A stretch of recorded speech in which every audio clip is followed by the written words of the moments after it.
I'd like to call the May 3rd workshop to order. First up on our agenda today is impact fees. We have Jody Dumas and his team to lead the discussion. Thanks, Jody. Thank you, and good afternoon, board members. Dr. Asplin, we appreciate the opportunity to come back in front of the board and discuss impact fees. So if you remember a few weeks ago, the planning team, along with Tischler Bice, presented the most recent impact fee study that was just completed. As part of that conversation, the board had a few questions about some data collection that was kind of put back on staff to go back and take a look at. So the planning department, along with the finance department, has worked through those data requests, which you had in your read-ahead is your packet. And so what we're going to do is kind of turn it over to planning and finance, and they're going to walk you through a little bit of that read-ahead and the data they provided. And then we'll open it up to conversations and additional questions. Just a reminder where we're headed. At the end of the day, what staff is looking for from the board from today is direction on where do we go next. In terms of, do we add an item to an additional board, a future board agenda to change impact fees? Do we leave it alone? What do we do from here? And so at the end of the conversation today, that's kind of what we're looking from the board, is just direction on where we go next with the impact fee study and the data that we present today. So with that, let me turn it over to Diane Caminati, who is the Director of Planning, and she'll walk you through some of that data you requested. So thank you, Jody. As Jody said, we're here today to provide you follow-up information from both planning and finance staff. You have your planning department here, Amy Anderson and myself, and party of two, and then Mitzi Corcoran from finance. So as a follow-up from the last meeting, I believe Kathy Tompkins provided you with the last 2 pages that might have been missing from some of your reports. We also provided hard copies of the membership and mobility reports for easier reference. Those are sent out every November, so you'll be getting a copy of the 2022-23 mobility reports in this coming November. The reading ahead provides you with a recap of the Tischler Bice impact fee study, our options for moving forward with increasing impact fees, and an estimated timeline if the board chooses to move forward. So this is kind of a ballpark timeline, bringing it on a board agenda, and then providing it to the Sarasota County Board of County Commissioners for approval. So the first of the data requested that's in your read ahead was to compare the projected student enrollment that was in the 2015 Tyndale Oliver study to the actual enrollment counts. And if you can see in those charts, we first look at the 2014-15 school year, which was the first year, and then 2015-16 out for the next 3 years. And if you see the difference between the projected and the actual, it was a minimal difference, ranging from 0.13% to negative 0.99%. So there was a very minimal difference. Then the next chart shows our internal projections versus actual enrollment for the 2015-16 school year and the 4 years out. Again, the difference between projected and actual was minimal. We did see a decrease by 367 students in 2017-18, but then we saw an increase of 568 students in the 2019-20 school year. So the average difference in the 5-year projections was about 0.04%. We also created a chart showing the difference between the 2021 school year and the 2020-2021 school year and the 2021-22 school year, the current school year, showing the variables that may have affected that enrollment change We had COVID that contributed to students going into virtual learning or choosing private education. And then for this year, we saw students coming back from those options. And just a reminder on our internal projections, Krista's in the audience, I believe, back here. Finance is a big piece of that. And if you ever want to dig into that a little bit more, probably more than the scope for today, but there's a real comprehensive process where they look at cohorts, and it doesn't surprise me that the numbers are so close in terms of what we project internally because of the process that's in place. So I just wanted to call out to Krista and her team with the planning department in terms of making sure that's accurate. And now I'm going to hand it over to Mitzi to look at the projected impact on revenue and debt service. So there had been a request to determine if we had fully adopted the impact fees from the 2015 study, where we might be in terms of total revenue projections, and if that would have an impact on our debt service moving forward. So this is just super quick and down and dirty. I just took the total revenues from the time we lifted the moratorium on impact fees in 2015 until where we were to date in April, and just kind of divided it as if everyone was a single family home, knowing we've had, you know, multi-family units also, just to get a general idea of what it could have been, and compared that with what we actually collected. And we could have potentially received a full $110 million more if we had fully adopted the impact fee. There are no debt has been issued by the district during this time because our growth wasn't rapid as it has been lately. And there are two other things to consider is we have a 5-year spend provision. So even though we don't necessarily need the money today, I can only use impact fees that I've collected within 5 years to pay for things. So in some aspects, it was actually good that we didn't raise it too much, because we didn't buy any land until recently. So we would have ultimately, then you end up having to refund, and it's pretty difficult to determine every person who was issued a CO to then go back and give them their impact fee money. And then the impact on debt, if you look at future debt, again, because these impact fees would have been collected in prior years, we wouldn't necessarily be able to use it to offset impact fees. Sheena did do an analysis, and it was about $1 million savings on the debt service had we issued it earlier. The only other concern would be if we had issued the maximum impact fee from the 2015 study, knowing that the 2022 study came in at a lower maximum impact fee. I would be concerned if we would then find ourselves having to also refund the difference of the impact fee collections had we fully engaged the maximum amount from the original study in 15, or the last study in 15. Another question that was asked was, what was the impact on the scholarship programs when we were having a conversation regarding the budget? There was a lot of conversation on the impact of private school scholarships on our revenues and on our enrollment. So I asked Rodney Davidson in the state reporting office. He's amazing. He gave me this table that's on your page 5 that shows the migration of children into private school voucher programs since 2019. And so in 2022, the numbers are very strange. You'd have to look at the key. But there were 88 students under the traditional Family Empowerment Scholarship who were enrolled in a district school in the prior year that took advantage of the prior scholarship, private school scholarship this year. And we had 33 Gardner scholarships that were done previously. Now, I don't know if this will happen, but McKay was that same kind of impact when it first came around. It was like a pretty rapid increase, and then it has just kind of been level and relatively steady. So I'm not sure, just like with charter schools, we had this kind of meteoric rise in enrollment for charter schools, and it's kind of leveled off.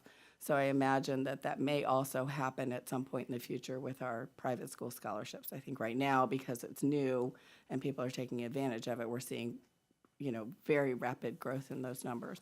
But hopefully it will level off in the future, but I don't know I don't have that crystal ball. But so right now, in terms of the enrollment projections used in the impact fee study, I don't know that it's that the migration to private school is that material in terms of our traditional school enrollment, because it appears that the majority of people taking advantage of a private school scholarship were already enrolled in a private school.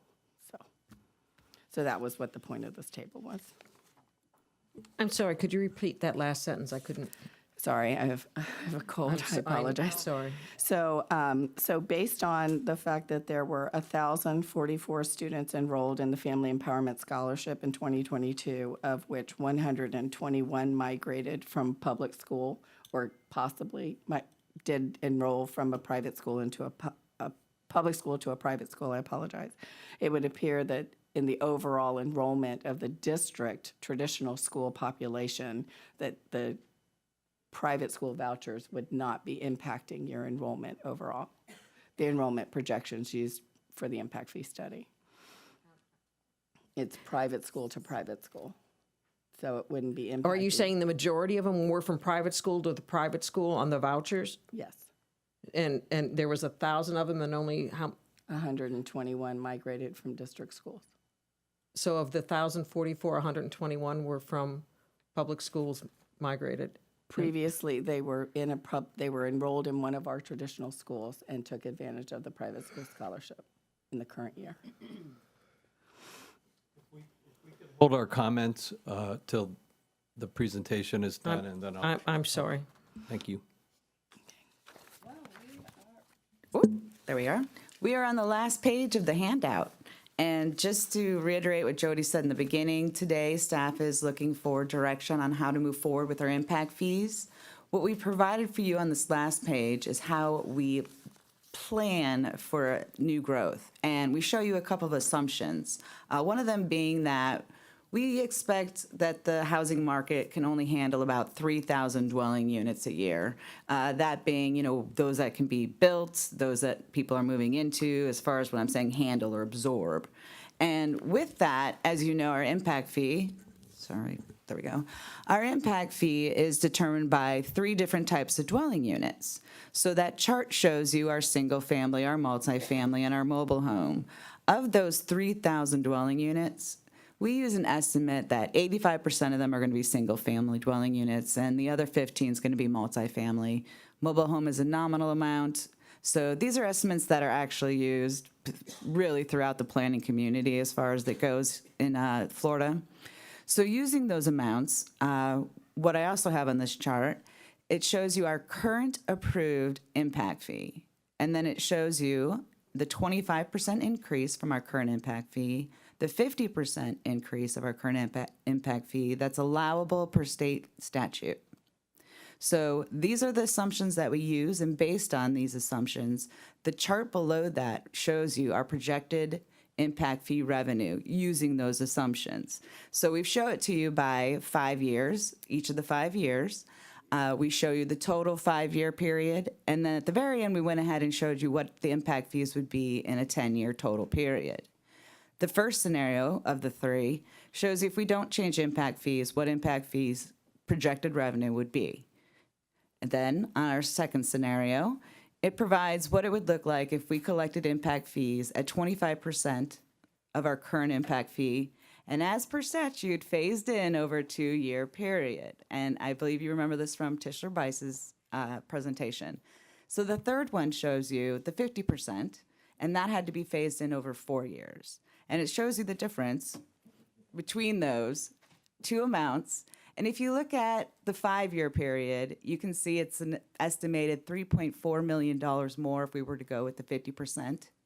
And over a 10-year period, it could be, it's approximately $10.1 million additional dollars. So that is what we're looking at as far as projected revenue. At this time, I'm going to go ahead and just turn it over to Diane. I would be remiss without saying that we all know that impact fees are one of our few revenue sources to help with infrastructure, specifically from coming from new growth. new communities need roads, water, sewers, parks, law enforcement, fire departments, but schools are also vital infrastructure to make these communities thrive. They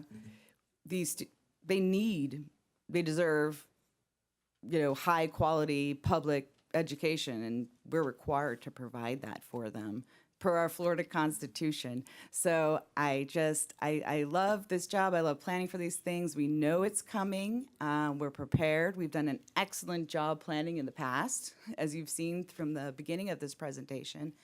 And we're ready to hear from you. Thank you, Amy. So that's where we are now, looking to you for what our next steps are. Do we want to move forward and increase our impact fees? Do we want to stay status quo? And if we do move forward, what does that look like? So with that, open it up to conversations, questions from the board, and we'll respond wherever you'd like us to. Mrs. Brown? Back in 2015, the study told us that we should be at $7,835 for a single-family home, but the board elected to only have it at $2,032. And now it tells us what the maximum that we can do by law, but what is the impact fee that should be applied if not for that law? I mean, what would they, did they give us a figure similar to what they did back in 2015 of what they would expect the impact fee to be?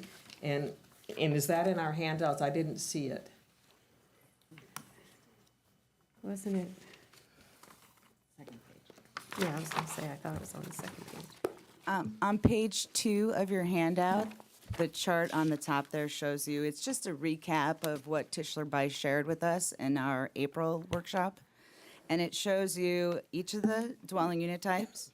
It shows you our current fee that was adopted per the 2015. So that 65.33 is what they said, Is which is less than the 78, which they said 5 years ago. Correct. Correct. Okay, so even though they say it's 65.33 for a single-family home, we can't make it 65.33. We can only increase it by 50% of what it currently is, and at that we've got to do it 25% each year for the next 4 years. Or 50, no, that's 25% for 2 years, phasing in 2 years, or 50% phasing in 4 years. Yeah, so believe if what we she- increase it by 50% over 4 years, we have to take the increase, 25% of the increase Yes. over the next 4 years. Yes, over the next 4 years, yes, sorry. I thought you were Uh, talking about option 2. Well, they've just made it a little complicated. I would like to see us increase it at the 50% rate, which is still half of what they say the impact fee should be, and it'll only be that. I mean, we won't even get to that number for 4 years because of the limitations that we have for the current law. Mrs. Ziegler? Thank you so much. Well, first something went down my throat the wrong way, so I apologize. I keep coughing. Not sick. But first, I want to say thank you. You guys doing a tremendous job. It's not easy, and particularly, I don't know when it would be easy, but it seems like this year is definitely, seems like last couple years have been an anomaly. But I know that you guys do a tremendous job planning, and I think that speaks volumes when you provided the projection to actual. I mean, when you're within a 1%, I mean, that's tremendous. So hats off to you guys. One of the questions, and thank you for providing the 2015 information as a comparison to what the projected to the actuals. My question is, I'm so sorry. When it comes to, this is a Mitzi question. When it comes to, since 2015, the amount collected versus the amount used, do you have that? If not, I can follow up with you. Yeah, sorry, Joan. No, that's okay, and I apologize. But because that's when I look at, we're building 3 schools, so there's no doubt in my mind that we have a need right now from a capital standpoint. But again, it's kind of 2 roles. Thank you. More water.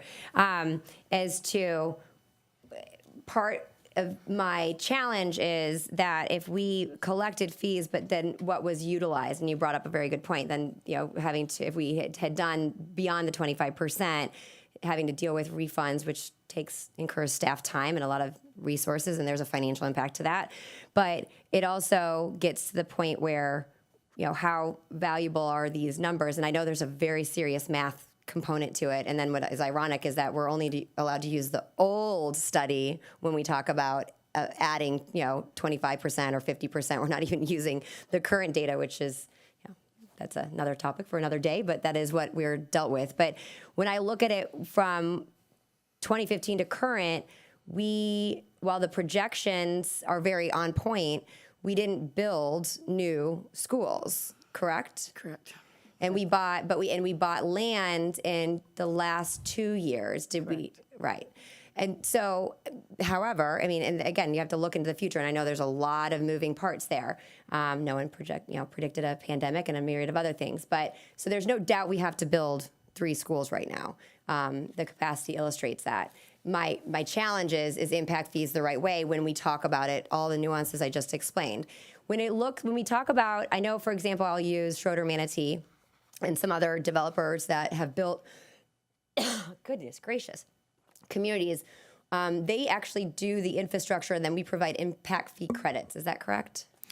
Or can you talk me through that? That may be really a simplified way of saying it, but. We can purchase property using impact fee credits. Okay, and then we're making them pay for it. But it's a negotiation when they purchase the land, then we include ourselves in there. They'll put a plot and earmark it for a school. Can you talk me through that process? Because I think that comes into bearing of when we go to planning and the financial component. Well, we're in the process of that right now with High Hat Ranch. And so, Diane, why don't you talk about where we are with High Hat Ranch right now? Well, and we were also in that process with Lakewood Ranch for the elementary school. We, with Lakewood Ranch, we had called out an elementary school in the master plan when they came in for the DRI. And then when it is in our school planning agreement that when we actually purchase that property, we can purchase it through impact fee credits. Okay. And so, thank you. So, and I know they're all kind of working together because it is, to your point, it is a very vital part of that community, and it benefits the developer in that community to have a school there, of course. Again, I go back to when we assessed and utilized impact fees prior to, we didn't build anything. And it's not a dig at you guys. I think you guys do a tremendous job. I think the planning department does a tremendous job. It's a harder sell.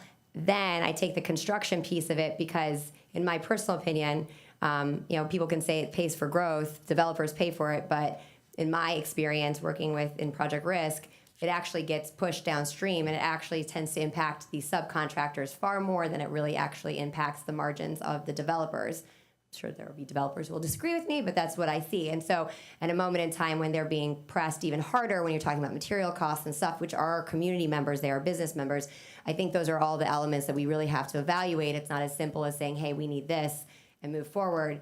And so I haven't made a final decision, but those are the things I'm weighing because there is a downstream impact that impacts the entire community who all fund the district. So my final question is, if we do not do impact fees, we would be looking at where we're going to have to borrow likely anyway, correct?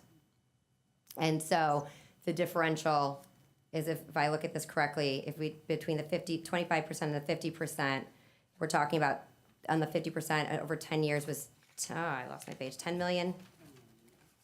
10 million. Okay. Thank you so much. Yes. Ms. Rose, do you need to chime in there?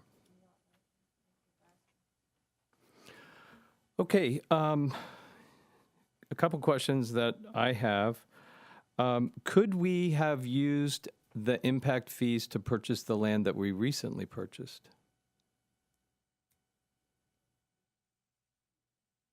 We have been using all of our impact fee balance has been going to purchase land in preparation for this building. So to me, we've been kind of in a cycle in the district, right, where we didn't have growth for years. We started collecting impact fees, or we were collecting impact fees. We then, as we started to see growth, we purchased land with that impact fee money, and now you're seeing the construction start to happen. Depending on how long we continue to grow, we'll see what that looks like moving forward. But impact fees have been used to purchase the land we currently have in our assets right now to build the buildings we're talking about. Okay, and do we have impact fee fund available for those builds? And how much of it is available for the builds? And I guess where I'm going here is that because we have 3 schools and our funds were depleted for purchase of land, then how are we refilling those funds for the build out of these schools if we're not increasing impact fees? So let me have Sheena come up. Sheena, come on up. So Sheena is our boots on the ground person with the budget piece in terms of collection of impact fees and the balance. But we are continuing to collect them. And then Sheena, as we have conversations about what the projects are versus how much land we have to purchase, we allocate money accordingly to capacity projects and to land purchases. So Sheena, would you talk about, and I don't have it in front of you, but what do we have currently sitting in the proposal? Okay, thank you. Right now, we have approximately $10 million in impact fees. I have that budgeted for land purchases for the schools that we have slated to build that we do not have land purchase for yet. Also, the new schools, the actual construction is all pretty much, except for a minimal amount in impact fees, and sales tax is going to be COPS issues. We're going to borrow the money. Because impact fees only come in like $5 million a year. So that doesn't really go toward. But it could have if they were higher. Well, we can't build a school if we don't own the land. So that's kind of our concept of going ahead and banking the land that we know we're going to need in the future and then borrowing to build the school.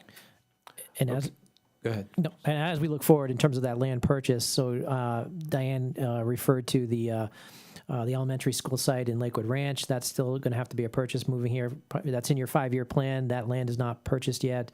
And then, like I mentioned earlier, we're just in initial conversations with High Hat Ranch, which is we're looking at a high school site and a K-8 site in that very large development right in mid-county to relieve some of the pressure there. So that is where some of that anticipated money for land purchases will certainly go if growth continues on the pace it's continuing.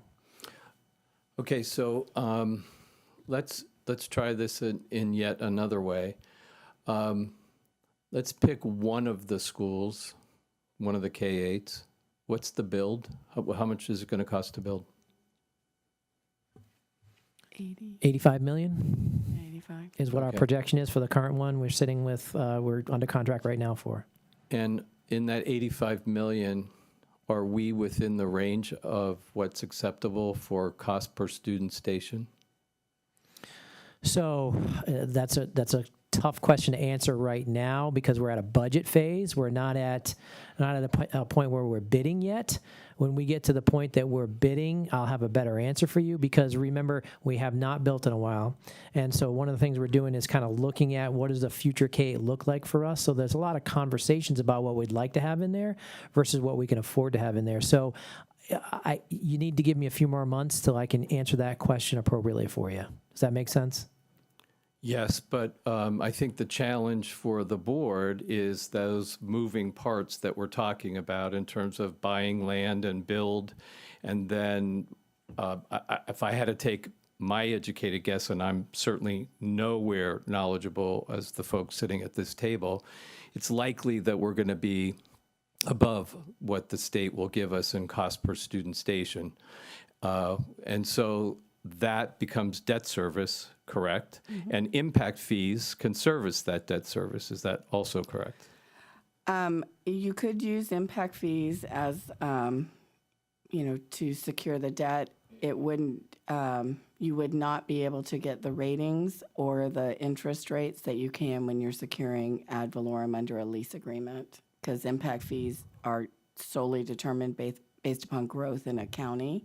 So as we've seen in the past, we meteoric growth and then we drop off. And so from an investor's perspective, it's not necessarily the best debt to invest in.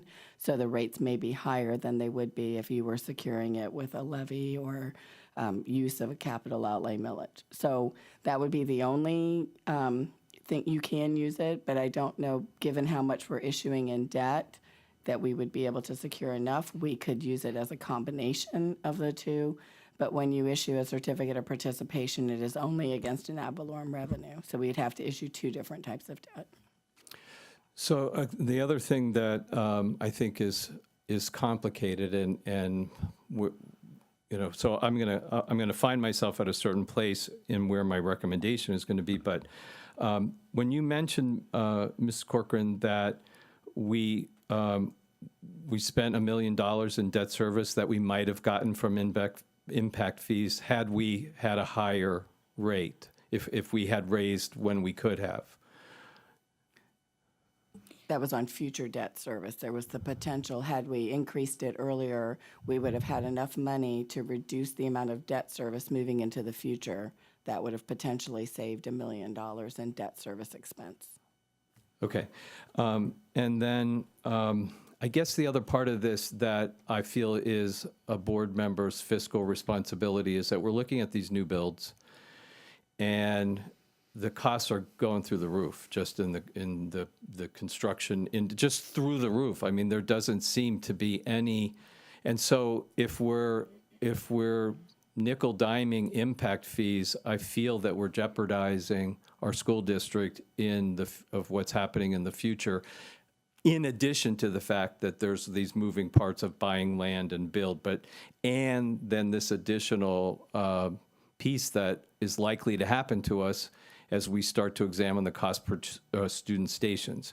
So I appreciate all of those are moving parts. I know that there's a provision to apply for impact fees above the 50%. I think it's called an emergency clause, to apply for the higher amount. And I'm sort of, I mean, even if we went 50% of an increase, that's 50% of what we could be entitled to, and we're already ranked, I think, at the lowest possible, one of the lowest possible impact fee counties in the entire state. And for Sarasota County, that's embarrassing, especially when we're talking about these new builds. So I'm leaning towards, with all these moving parts and all of these pieces, the 3 new builds and land that has yet to be bought and debt service that we're most likely looking at that's above the cost of student station, that 50% is not going to be enough. Mrs. Brown. Oh, sorry. Was there somebody that wanted to comment? I think one of the things we need to look at is the number of students that increased. 1,000 students. That's over one school. Well, the total increase was 1,300 students. I mean, it was 1,000 over projection. In the 90s, we were seeing that kind of growth, and it was difficult to keep up with that. We were bumping up to our debt limit and things like that.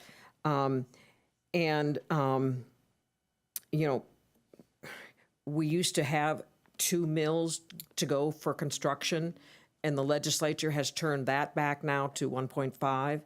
So they've cut 25% off of our funding, which is, I believe it's somewhere close to, 30 million? No, it would be, half a mil. That's about 30 million now, isn't it? 35, somewhere in that neighborhood. And that's year after year, and just goes up. But I remember the difficulty the district had coming up with those funds for building those schools. And then when we came to 2000, things were looking better, and the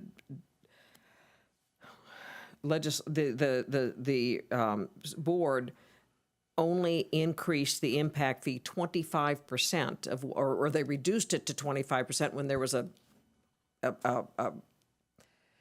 recession going on. So they reduced the impact fee. And then when we tried to raise it back up again, ran into some problems. But, it was reduced to help the builders during rough times. But when we're seeing growth of 1,300, students a year, that's more than one school. And that's going to be difficult to keep up with if that growth continues. It's going to be difficult, I think, that our hands are tied again by only being able to increase it. If we go to the 50% increase, we can only increase the 50% by 25% a year, which I think is difficult. But I think we have to keep in mind that right now, the number of students increasing is more than what one school holds. And if this growth continues, we're going to have to be building a school a year or more, like what we did back in the 90s, in the early 2000s. And that's going to be difficult to maintain. So I think we definitely have to do at least the 50% increase. And as Mr. Edwards said, that we are one of the lowest states for impact fees. And I think when we bring this back up to the board I would like to have that list of where we stand on those impact fees. I think you gave it to us the last time, but I have so many papers, I'm not sure where it's at. Yeah, we can do that. It was provided in the last workshop, but we certainly can provide that again. I remember seeing it. I just thought it would be hard for me to put my hands on it right now. But thank you for that, and thank you for bringing this forward and explaining why, because I do know that there's going to be people in our community that are going to be upset if we adopt even at the 50%. People upset that we didn't go more, but our hands are tied right now. And I appreciate all the information you've brought forward to us. Thank you. Ms. Rose. Thank you. Just a couple pieces for further understanding. There's been dialogue about meeting the state criteria for funding per student cost or seat. In somewhere in the past, if I recall, there was also dialogue, do we meet that funding at all when we look at the student seats that are available in our district? Where do we stand in meeting any state funding with the availability of seats? You want to talk about that, or you want me to? Go for it, Mitzi.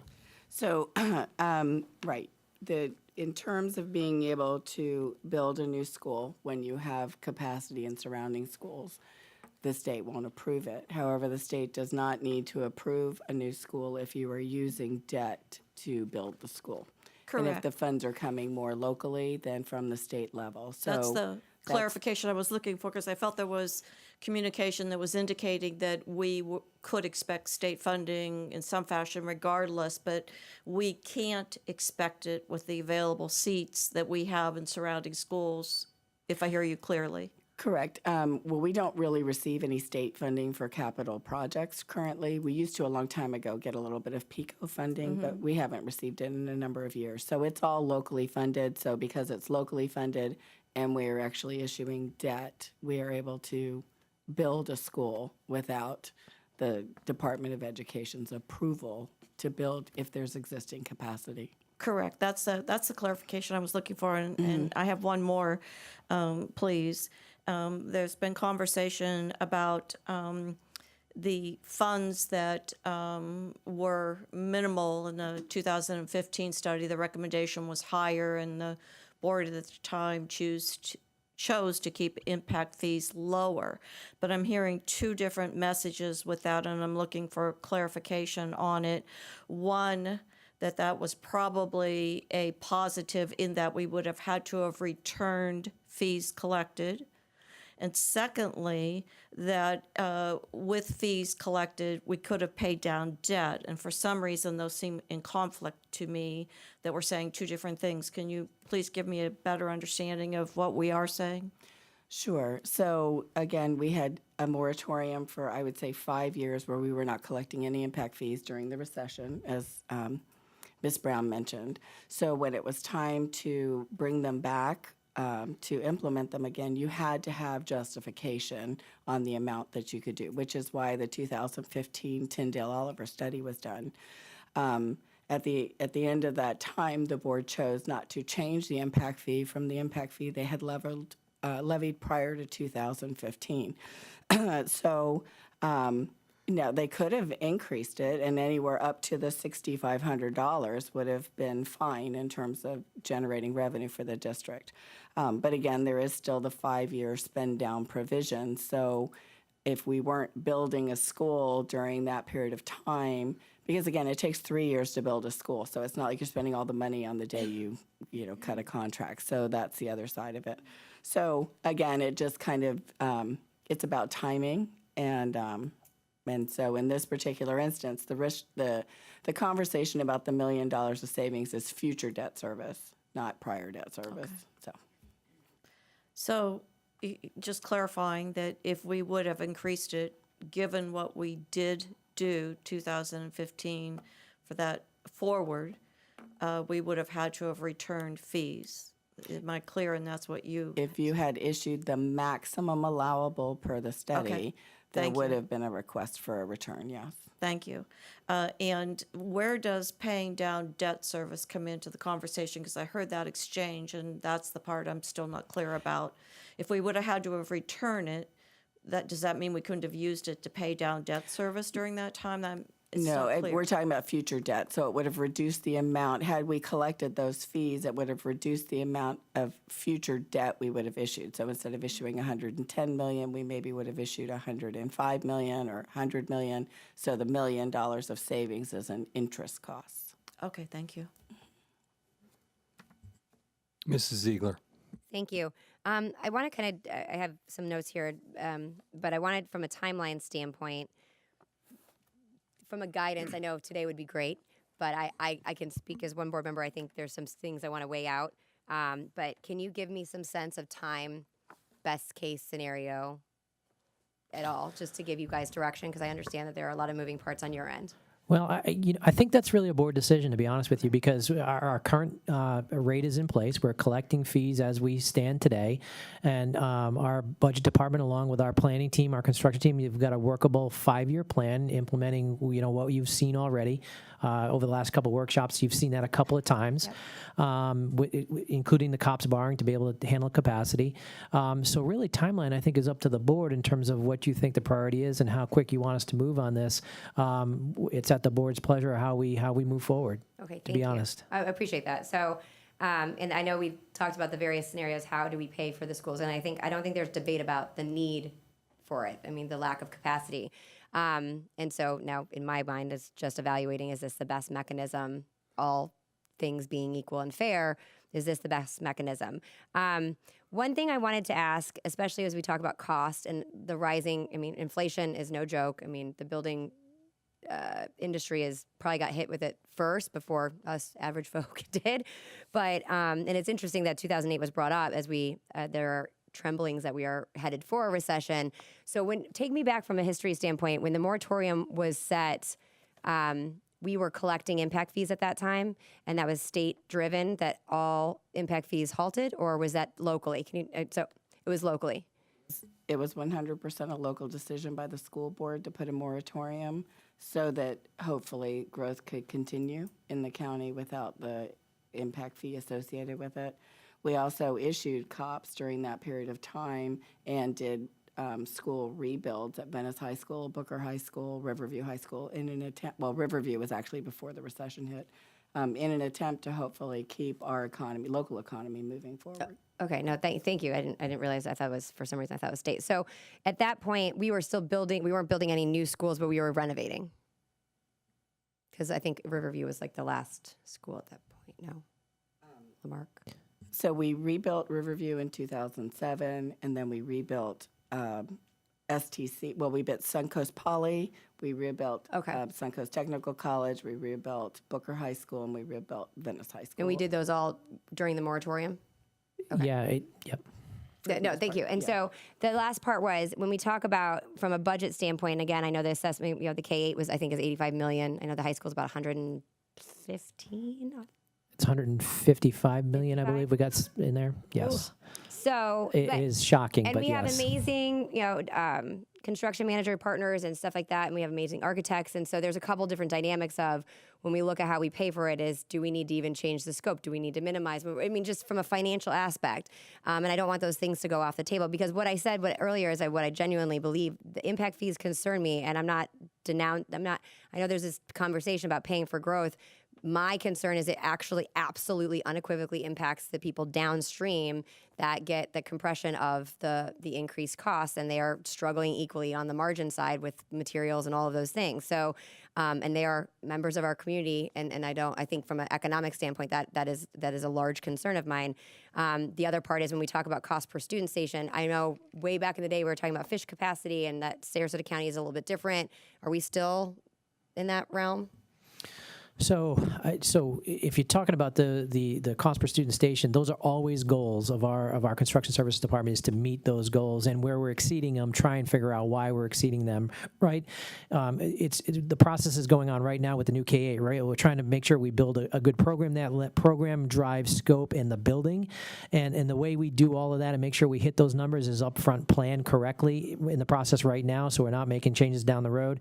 And what drives all that really is square footage. I mean, if we can keep the square footage down to what we need, make sure we're only putting in schools what we have to have, but put the right stuff in schools, that's the biggest impact on costs, and that happens right now during the first part of everything with program and design. So you got a good team on that now. We always aim to hit those projections and come as close as we possibly can, but still give students in Sarasota County schools the Sarasota County school experience. So does that make sense? Yeah, it does, absolutely. And I don't want to be penny wise and pound foolish, and I want to say historically this team, your team and prior to, has been very thoughtful about the growth that will come to, not restricting that amount to grow. So I don't want those things to be off the table of saying, no, we can't afford this. Those are just the elements that come into this evaluation. So I appreciate it. Thank you. And if I could just jump in, I apologize, but another reason why we've had issues trying to meet the cost per student station is in Sarasota, we have always typically built our schools so that the one-time money is expended at a higher level so that the ongoing cost of maintenance is lower. So for example, the chillers, for example, how we build our bathrooms and how they're clean. So Jody can probably talk way more intelligently to that than I can, but I do know that that has been one of the pressures for us to meet the cost per student station. And that's one of those points that we analyze, right? And to make sure, the school board owns buildings for 50 years, or sometimes longer. And so really you want to minimize that cost over the 50-year life, operational, capital cost, maintenance, all that. And so we take the kind of the bigger picture about how do we minimize that 50-year cost versus build cheap up front. And so at the end of the day, I think that's a better solution for taxpayers, a better solution for students.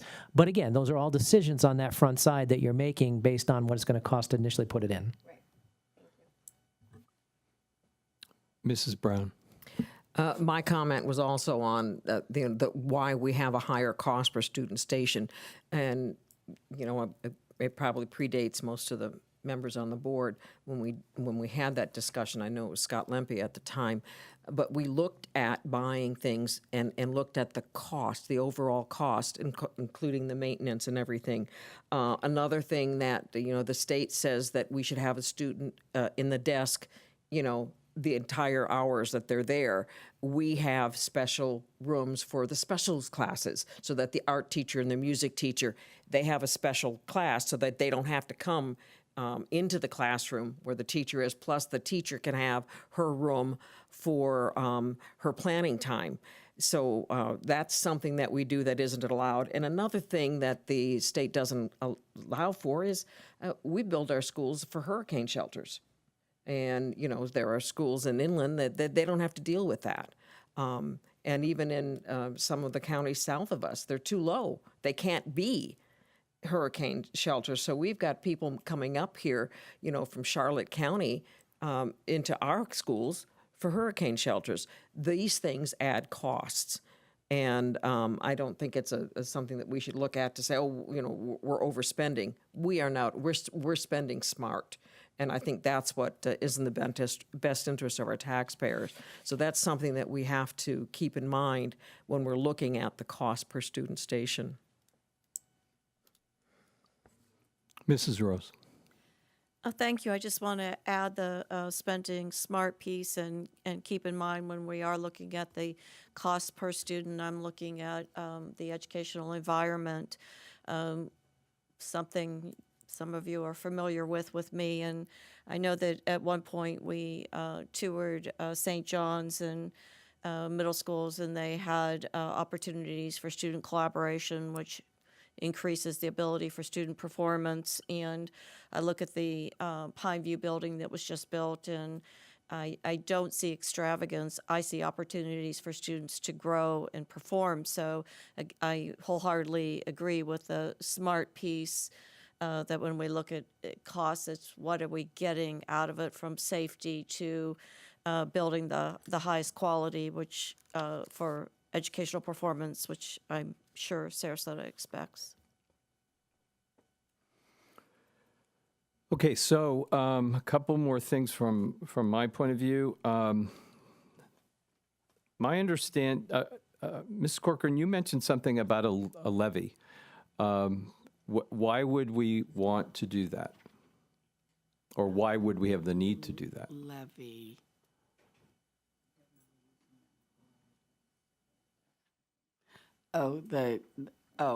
So we use the ad valorem that we collect for capital purposes, the 1.5. That levy is what we use to repay debt service. You have the ability to go to the voters of any community and ask them to set aside specific millage to cover a debt issuance. That would be a, what is it? General obligation bond, sorry. I know there was a name, I was just not thinking of it. So one is a certificate of participation. It's a long-term lease that we use the capital revenue for, or you can ask the voters for a general obligation bond. So those are the two mechanisms traditionally used by school districts for the issuance of debt. From what I've been gathering as a newer school board member, that and just even listening to today's conversation, is that all of those moving parts have worked well for the community and for our students up to this point, in terms of keeping the impact fees where they were and not having to refund and all of those kinds of things. That doesn't give me comfort that we're not entering into a different time period because of the cost of construction just going through the roof and purchase of land here in Sarasota County. So I guess what I think you've asked, where do we go from here? So I have another question for you. In terms of, I think it's pretty clear that we have to have an increase. It's a question of what kind of increase. How long does it take to, because I know we have to take our recommendations to the county, and the county is the one that will be approving or denying the impact fees. How long does it take for us to prepare? To prepare for what? To submit to the county? Present to the county. So what it would take from us is to get it on a board agenda to adopt basically a resolution. So whatever time that takes us to get that piece done, and then we would submit that to the county. And we've got about 5 or 6 months in the planned phasing here based on some decision today. So relatively quickly, once we get our process done, we submit to the county. And then depending how long the county deliberates on that, how that goes, tough to call, but I think reasonably quickly, I guess I would say. So I guess what I'm also trying to, and obviously we don't have control over how the county does their business, but from your best guess, what is the soonest that we would see increases or actual dollars into the impact fee fund, and how we would be able to use it in the new builds? So yes, if we can get it to the county, if we can bring you a resolution at the next board agenda, and then it goes right to the county as it outlines in the timeline we put together, the county would have to issue a 90-day notice before those impact fees could go into effect. So the earliest you would probably see is maybe January 1st of 2023. But that's really a ballpark estimation. But that might be the earliest if the county didn't go back and forth and review it and come back to us for anything. Sure. I guess the other piece that I think is important for the public to understand as we try to figure out how to thread that needle as well as we did the last time is the concept of impact fees is so that we don't have to go back out for a levy, to keep the costs down, or the impact fees at the right level, because we don't want to impose on our existing residents to have to pay for new growth. So the impact fee is really to maintain or to make sure that the new builds and the new schools are towards that new growth, and that we don't have to come back and ask our existing residents for an increase in taxes. So that's the balance. And I think it's important that our community know that. At the end of the day, I think also it's important to know that the impact fees, however, and this has just been my own personal research, that trickles down to the home buyer. That's what the point is that it's not necessarily the contractor is going to pass it on, the subcontractor is going to pass it on, and it goes to the bottom line of the cost of the house, and that means the new resident would be, hence, impact fee. So I just want to make sure that we're clear that we're focused in on the exploding growth in our communities and how to afford these new builds. So these new builds. If we were to tell you to go ahead and start the paperwork to apply to the county for an increase in impact fees, could we leave the amount blank, but get all of the work ready to go? I think we would need a resolution from the board before we started a process with the county, to be honest with you. Okay, board members, when do you feel that you're ready to make that kind of resolution? I'm ready to move forward now. I had one more question to ask of them. It was brought up that we would have had to have returned some of those impact fees if we had done it at the maximum allowable. But isn't it also possible that we would have changed how we would have allocated some of the other funds? Like, you know, we had the new school, the Polytech, and wasn't the Northport Technical, would either of those schools been used for it? Or we may have moved up the building of the school, as we saw, is it Ashton, the overcrowding at Ashton? I mean, maybe we would have been starting to work on that school sooner. So I don't know that we would have necessarily had to return them. I think we may have had to reallocate those funds, or is that an accurate? And that's probably an accurate statement. We would have definitively spent the funds within the 5-year spend down provision. I guess my only concern would be if the maximum justifiable amount of the impact fee currently is $6,533 versus what it was in 2015. That would be my only. Yeah, I mean, we're still concern. below half of what it was. Correct. I mean, even if we go at the maximum, in 4 years, we'll still be at half Correct. of what it was back then. Correct. So, I mean, I think the only responsible thing to do is to do the 50% increase. Along those lines, wouldn't it have been then possibly, because I know there's a technicality of how we do capital, whether it's maintenance or renovation. So in the same capacity, would we have considered some additional renovation projects had we had the funds available? So it's difficult to look back and say, okay, we would have, should have, could have. But I will tell you that your planning team, the construction team, what we're always looking at, and it's a partner with finance, is what are the available revenues? What are the needs across the district? Growth, maintenance, change of program. We're always looking at all that and saying, how can we fund what we need to do for students at the right time? That includes capacity. And then what does that look like over the next 5 years? And those are the budgets we bring before you. So those decisions are made constantly. Every year we're looking at that. So it's difficult to say what we could have done, but yes, we are always looking at what's the revenue available, and what do we have in terms of needs across the district. And I will say that the 5-year plan that you're looking at right now has been a difficult one. There have been some tough choices that have been made, and we've had to push some projects off just because the escalation in cost has been astronomical. So those are conversations we're always having. All I can say is that yes, we would have looked at what we had available and made decisions at that particular point in time based on the needs of the district. So that's the best way I can kind of answer that question for you. Does that make sense? Yes, but I guess the hardest part for me and that's where I'm more concerned about how we move forward, because I'm with you on constantly looking in the rearview mirror other than learning from that.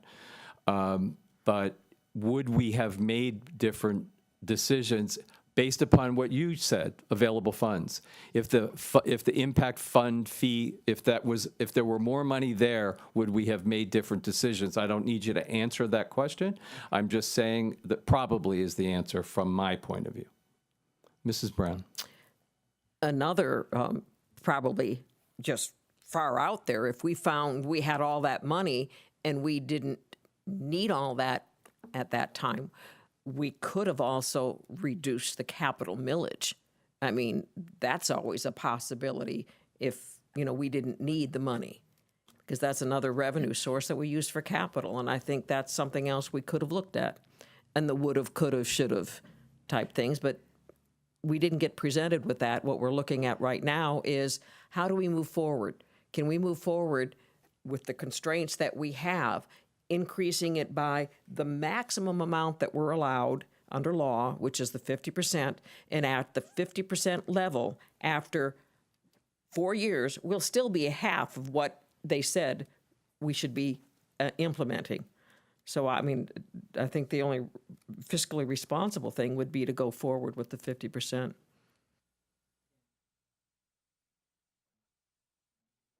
Board members? How shall we direct this incredible team? Mrs. Ziegler. Thank you.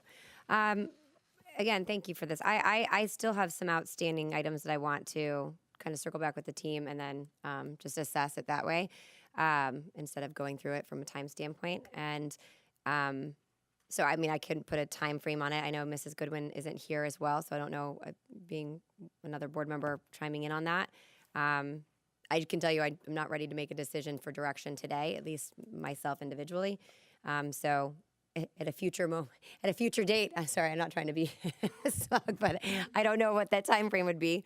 Certainly if it's brought before me and I have to make a decision, I will do so. But in the meantime, I'll be circling back to clarify a few issues.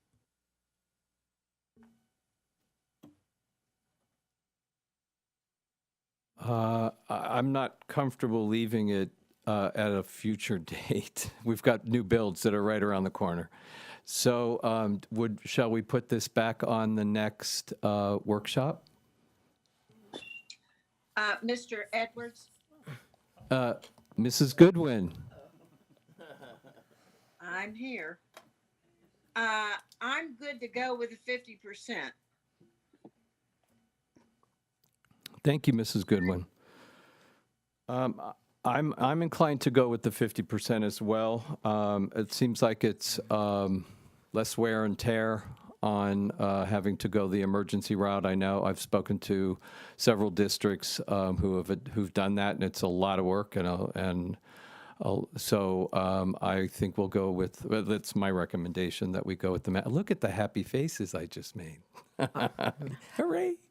Yeah, so that's my recommendation too. So should we, how would we move forward with that, Mr. DeLeo, to get on the, an agenda to? The superintendent would put it on the agenda. Okay. And I think we don't need another workshop, because I don't know what else they can tell us. If we still have outstanding questions, we can answer them one-on-one and then debate the issue when it comes up. So I believe the first one we would place this on would be the first one in June. Yeah, I believe I so. think it's the first week of June. Okay, does that give you direction as to where to go from here? Yep, absolutely. Okay, and other fellow board members, that give you enough time to do your research? Okay, good. Problem solved. Thank you so much. Now we have legal fees. Oh, sorry, cell tower. Cell towers.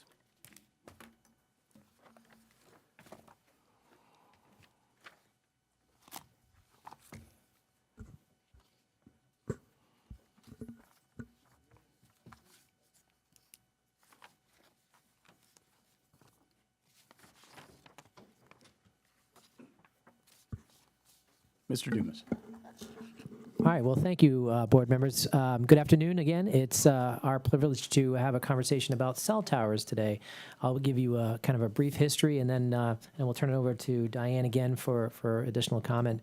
If you may remember, several months ago, we brought an item in front of you that you approved, which is through RFP, we selected a company, Milestone, to partner with us on the management of our current our current cell towers that we have in the district.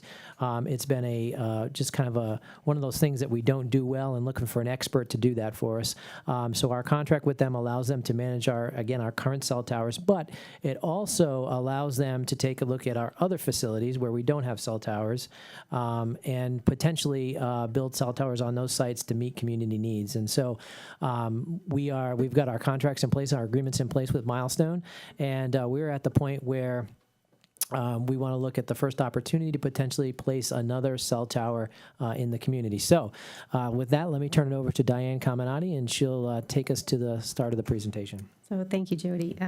So back at the March 1st agenda, the board approved the marketing and leasing agreement with Milestone to assume responsibilities over our cell towers. Milestone has since identified the need for improved network coverage in the Booker High School area. They met with the facility manager and administrative team from Booker High to evaluate the site for an acceptable location. They proposed a site and sent us a site plan. We are now bringing that to you for further direction. And I'm going to hand it. This is Len Forkas from Milestone. He is going to present a short presentation. Thank you, Dan. Good afternoon, members of the board, Mr. Chair. My name is Len Forkas. I'm the founder of Milestone Communications. We're based in Reston, Virginia, and we have been partnering with municipalities and schools for over 22 years to find opportunities to be able to provide better connectivity in the community by building wireless towers that we own and manage for our customers, such as Verizon, T-Mobile, AT&T, and so forth. We're very proud to have been selected to work with your team to further improve wireless communications, manage your assets. And Verizon has approached us on the very first site, which is Booker High School. So what I'd like to do today is very briefly just walk you through the process that we go through to be able to onboard and evaluate whether or not a new site may go forward, and just kind of show you what the process is. So Verizon approached us at Booker. This is an area they want to improve coverage and connectivity. And so what we've done is we have met with the facility folks. We've brought our engineers and provided a plan, which was provided to you in your packet, to identify a location. We met with the school staff as well as facilities. And so far, right now, we have agreement as to a location that will not interfere with the use and operation of the school facility. We believe that the most important element of proposing a new facility is transparency with the community.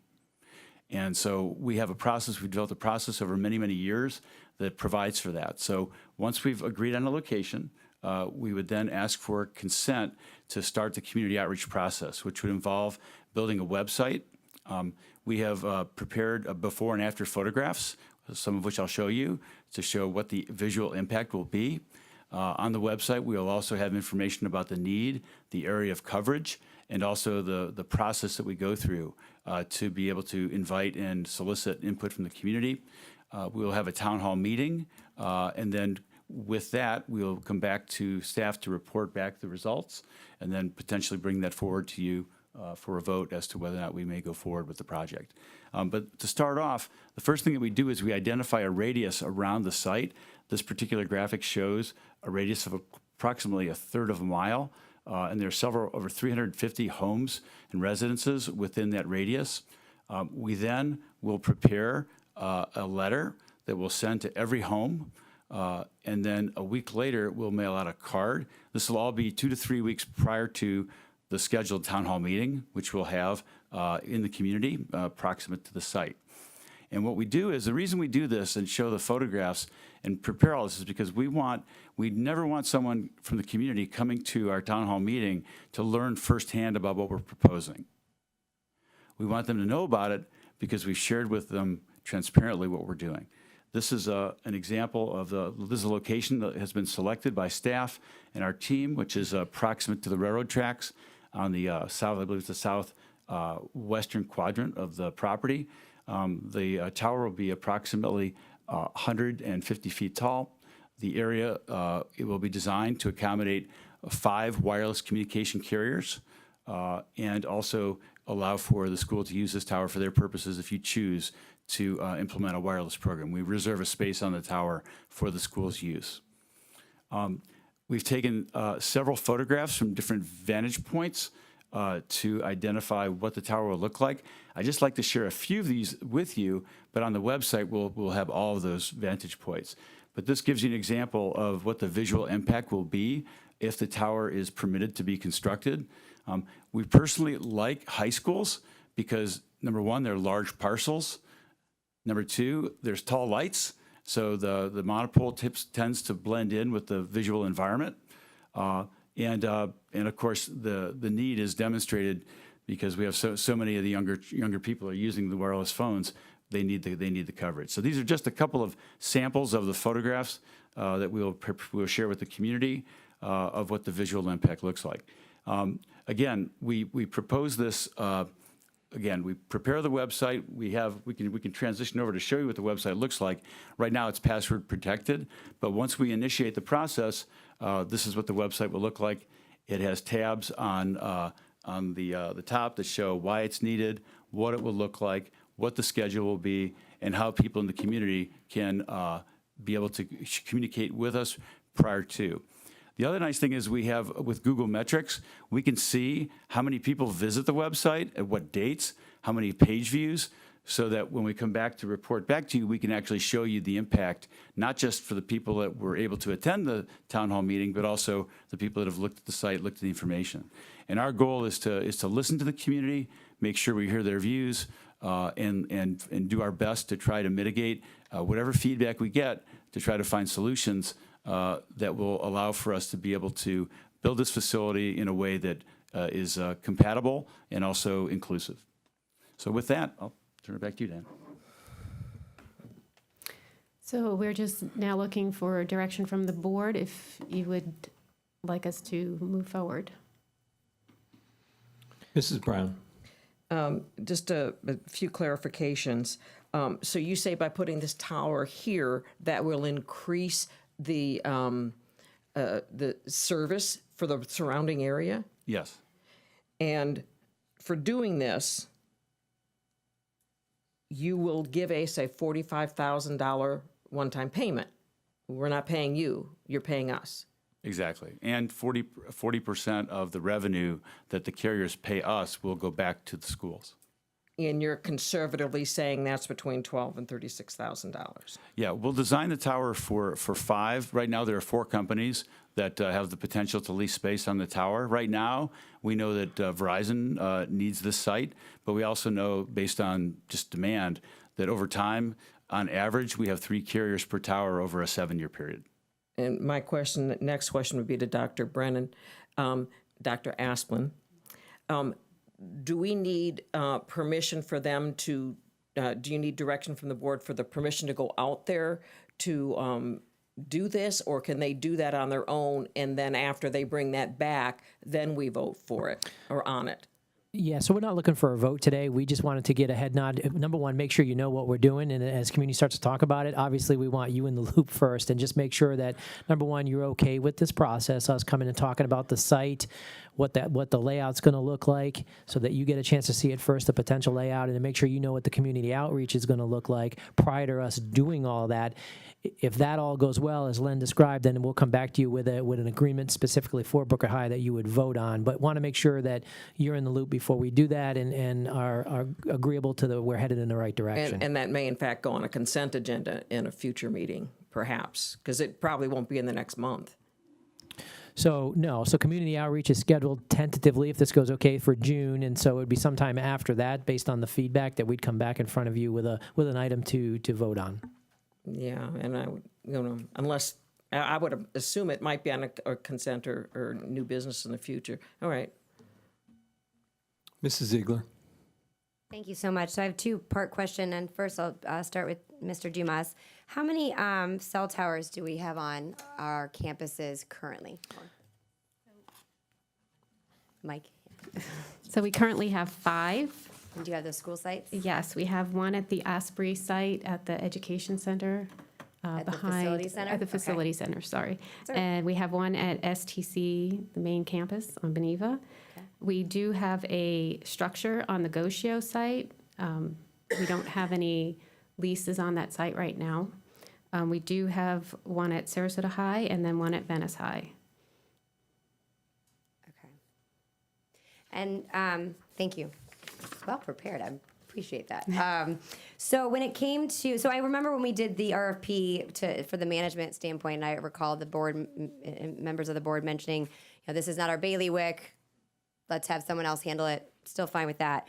But then when it comes down to a new structure, it's really about evaluating how did we come to this particular site. So there was it was mentioned that Verizon approached Milestone. Am I saying that right? And because they determined a need, correct?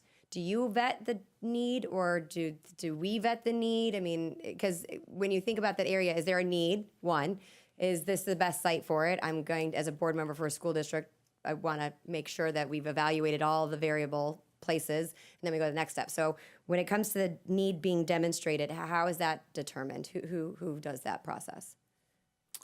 Verizon will do propagation maps that will show why the site is needed, and it will show the area of coverage and identify the intended direction of where the signal will be propagated. And that will all be placed on the website to show exactly how service will be improved. There's a difference between coverage, and there's also a difference between connectivity. Okay.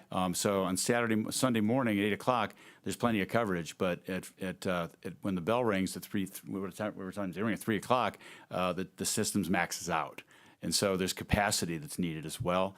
And as we're trending toward the new technology, the demand and the amount of capacity is always constrained. So this will provide increased capacity as we migrate to the next generation of the network. Okay, so and that's for the community. And so, Mr. Dumas, I know, again, when we go back to when we went to online remote learning, I know that there were pockets in Northport, for example, there were pockets in Newtown that there were issues. Has that been vetted that this would alleviate that, or do we know? So I think this is one of the pockets we did have concern with, and just in conversations, Milestone is also looking at some additional locations. One I know is down south in Northport, which would, I assume, help with that particular issue down there. So I don't want to certainly put words in your mouth, but at the end of the day, it's a business decision, and it's the carriers who are saying we have gaps in coverage or capacity issues that are driving the location of the towers. Does that make sense? Yeah, and so then when it looks at the location, it's like, okay, can we do it on a county site, a city site, or is it on a school district site? And then it's determined how do we pick this school? So it's kind of working through that, because my question to Dr. Asplin was, okay, well, can they illustrate the need, or is it just random? Because I mean, I understand there's a revenue aspect on a multitude of people in this discussion. So why Booker High School? Why would it be Ashton? Would it be Southside or whatever? And there's a reason for that. I want to make sure that that's properly evaluated, and I want to make sure that community understands. And then we have a demand and a need that we're solving a problem, particularly if it's going to be on our site. The next question. So if I infer that detail will be provided during these community meetings, Yeah, exactly. and the board will get that information as well. Mm-hmm. And then, and of course, the school-based administration is involved in these discussions. Yes, absolutely. I know that Dr. Shelley had a good opportunity to walk around with the team and provide her input. Obviously, we would never do anything on a site that the school administration wasn't involved in. I, too, like high school sites. If we're going to do it somewhere, it makes a lot of sense because they blend with the poles that are already up, right? No, and I appreciate that visual. That definitely helped. And then the final question is, when it comes down to the revenue standpoint, so it's a $45,000 one-time payment. Is that capital, or would that go to capital, or would that go to general? Well, we can use that however we want. I think it's one of the revenue streams that basically we can use it any way we want. Can we have it earmarked to the school? So that's a conversation for the board. Currently, that flows back into finance, into the general fund, I believe, to be able to use how we would like to. And I don't know if Mitzi's still here. Mitzi, do you want to come up and comment? But we have not in the past shared that with each school site. That would be a board decision if you want to change that, but currently it flows back to finance. But again, I know Mitzi has said that's one of our sources of revenue that can be used in multiple ways. We have very few of those. And after she speaks, I'll close out and I'll be done. Thank you. Thank you, Mr. Duma. Sorry. So yes, for all of the years that we have had cell tower leases, the cell tower revenue has gone into our general fund as a miscellaneous local revenue. It has no restrictions on it, so it is one of the few resources we have in the general fund that doesn't have a specific earmark. So as an example, during the hurricane and when we were serving as the shelters, the superintendent at the time wanted to recognize the staff who worked many, many, many hours. And so we, had what was it Chris had? Chris had like a pizza thing or a spaghetti dinner or something, I'm not sure. And we had Sonny's barbecue for the custodial staff and stuff. That is the only source of funds we have in the district to pay for something like that. So that's kind of why it's been in the general fund. Understood. No, I appreciate that. Well, and again, and thank you, because that's a very good anecdote of the flexibility, because I know that we don't have that flexibility with all the money that we get. But that would be something I'd like to entertain, and understanding that we have, was it 5 or 6 other sites that, to be fair, if that is a decision we make on this, that would be something we would consider for all the schools. But to me, especially a new, thank you, Mrs. Corcoran. So I look forward to seeing the demonstration of the improved network. And so is it fair to assume that we'd also be potentially looking at South County as well? Yeah, I think the intention is to make sure we understand the process that you're comfortable with. That's part of today. And then as Milestone brings sites to us that are potential sites, we first would evaluate them as staff and say, okay, that makes some sense. Let's bring it to the board to have them take a look at in a workshop like this, get your input, and then we move through with the community input, kind of just in a revolving process throughout the district as the need arises with local coverage or capacity, yes. And this may be an IT question, but I feel like you can handle it. When they mentioned whether or not the school would utilize that tower to expand, we would have a spot on that. Is that Verizon? But again, this is kind of outside my wheelhouse. So can you speak to the benefit that it would provide to the district or that specific school, et cetera? Well, I think I can, from my experience recently, been with the P25 radio rollout and signing some of the repeaters we've had to put up to make sure we got coverage for first responders into our campuses. I can certainly see that application benefiting us. And so I know we've always reserved a spot at STC for if we need to put a repeater or something on that tower. So yes, I think anytime we've got capacity to do that, for emergency responders and however we might use it in the future, I think it's always a great thing for us to have. So potentially P25 benefits. Okay, well, thank you. I'm eager to hear what the community says. I just want to make sure it's transparent in a manner. And finally, does communications work with you guys? Because I know you're mailing, but lots of people get mail and don't look at it. So is there another mechanism in which we would do a robocall or outreach so that we make sure that our community is aware of that as well? Yeah, we'll absolutely rope Craig and his team into it and just make sure that we're combining his expertise with Milestones to make sure, every community is a little different and how we reach them needs to be different. So absolutely, we'll do that. All right, thank you very much. If I could respond to that too, is we notify people twice. So the first mailing is a letter, and then a week later we mail a card. Okay. So we want to make sure there's 2 opportunities for them to create engagement through the U.S. mail. Okay, great. And I would like to entertain, if we move forward, the funding aspect going to the school. So thank you again. Dr. Asplin. So Lynn, I just had a quick question. I know that doing this in your experience, when you have a situation where the board is ready to move forward and everything sounds good, and then you have the town meetings and it comes back a resounding no, have you ever had that happen? And then what have you done if indeed that has happened? Most of the time, if we do have issues with the community, it's the location of the tower and the height of the tower. And oftentimes it's landscaping. And so there's a lot of things that we can do to be able to mitigate and be responsive to the feedback that we receive. We know that the height we've asked for is what Verizon has requested to be able to provide optimal coverage. But this is an iterative process. This is not a take it or leave it situation. We want to listen. We want to hear the input, hear the feedback, answer the questions, and act responsibly. Mrs. Brown. You know, I want to commend you on making your towers fit into the community. I haven't seen all of the towers, but I know the tower at STC is ugly. You're probably familiar. It's got, you know, it's four sides and then all this. Any thought to perhaps changing that to, or I guess that, or is that just impossible to do? Or Well, we'd have to look closely at the lease that we have. In some instances, the tower is actually owned by another tower company, and so we don't have much control over that, other than to make sure that they comply with their legal agreements. But I can tell you that our whole purpose is to find ways that we can make the infrastructure look normal in the environment to the extent that we can. So for all future sites, that's what we can't control. yeah, I just know that tower sits there off of STC's property, but when you're at the facility next door, as my cousin was, and we look out their windows, we see that ugly tower, and everybody in that, you know, long-term care facility sees that ugly tower, and yours are not like that.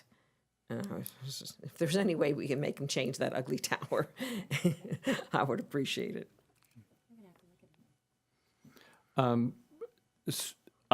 Let me start by saying I think you have consensus from the board that we're to move forward. At least that's what I've heard so far.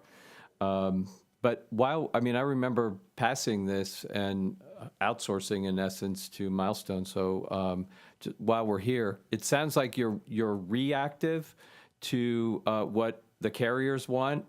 Do you do anything proactively in terms of enhancing our relationships with cell companies? Absolutely. I mean, Fire away. Our goal is to make sure that every wireless company knows that these sites are available.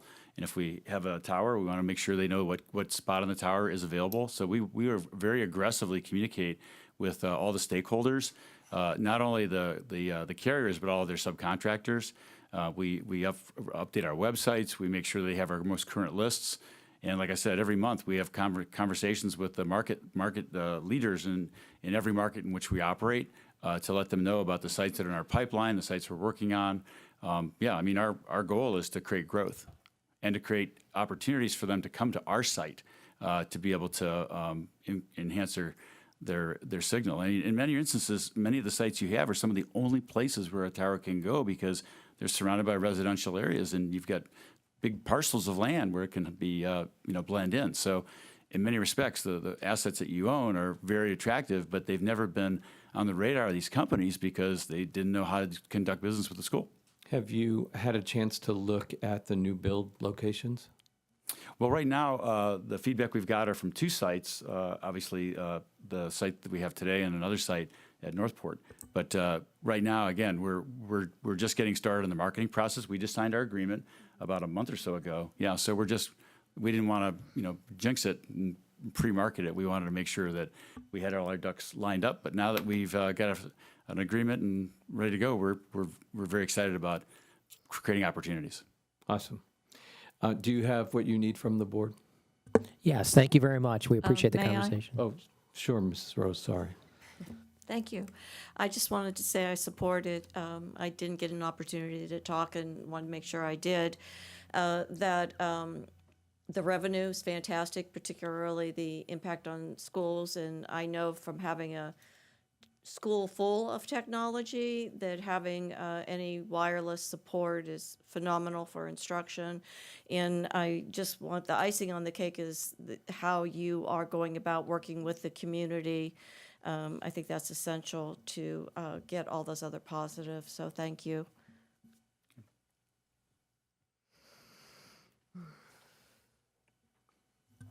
Okay, well, thank you very much. Thank you. Thank you. Dr. Asplin, was given a note to tell you to make sure that you put the impact fee onto the June workshop. No,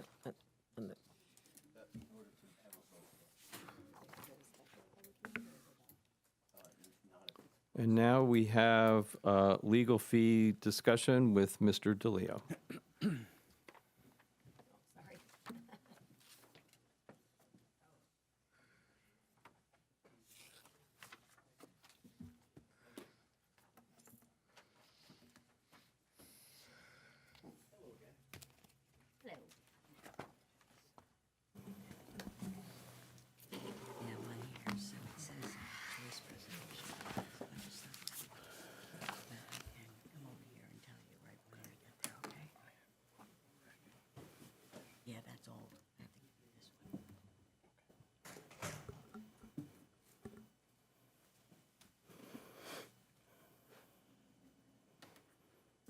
Welcome, Mr. DeLeo.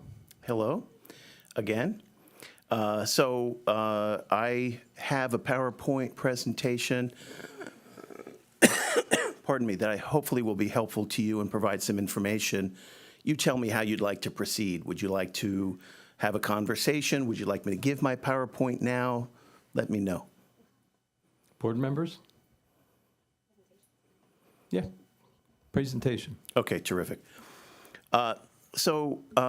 With the presentation, I attempted to provide information to answer a couple of basic questions, which I think were fairly raised at the last time I was here, the recent board meeting.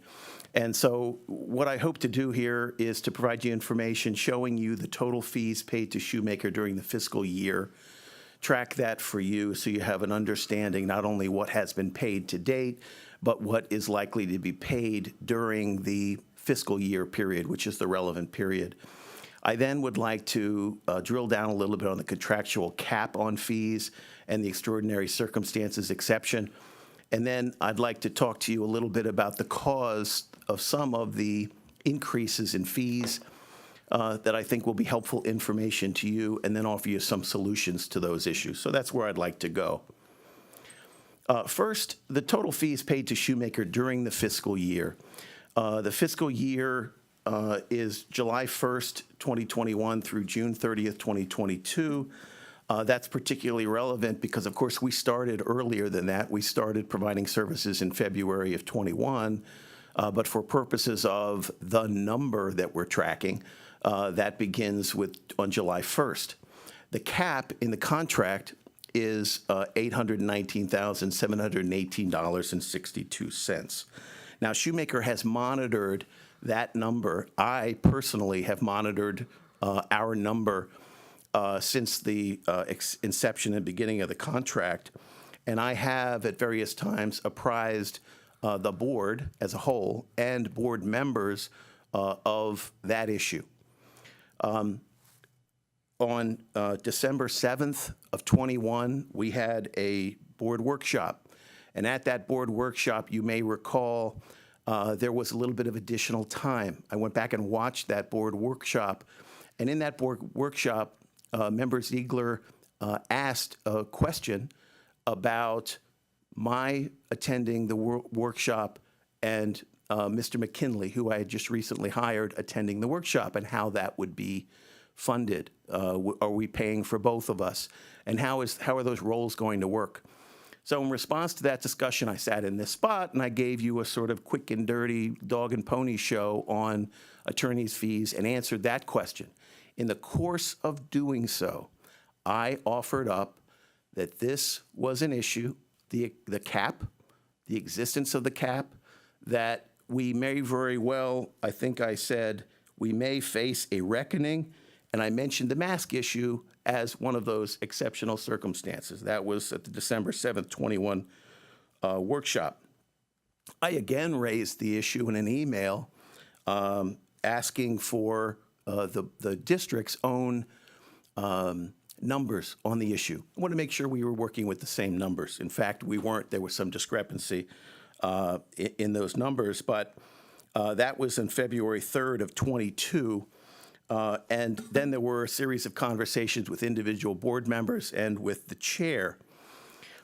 So right now, we are, as we sit, under the cap. We're under the cap about $107,730.07.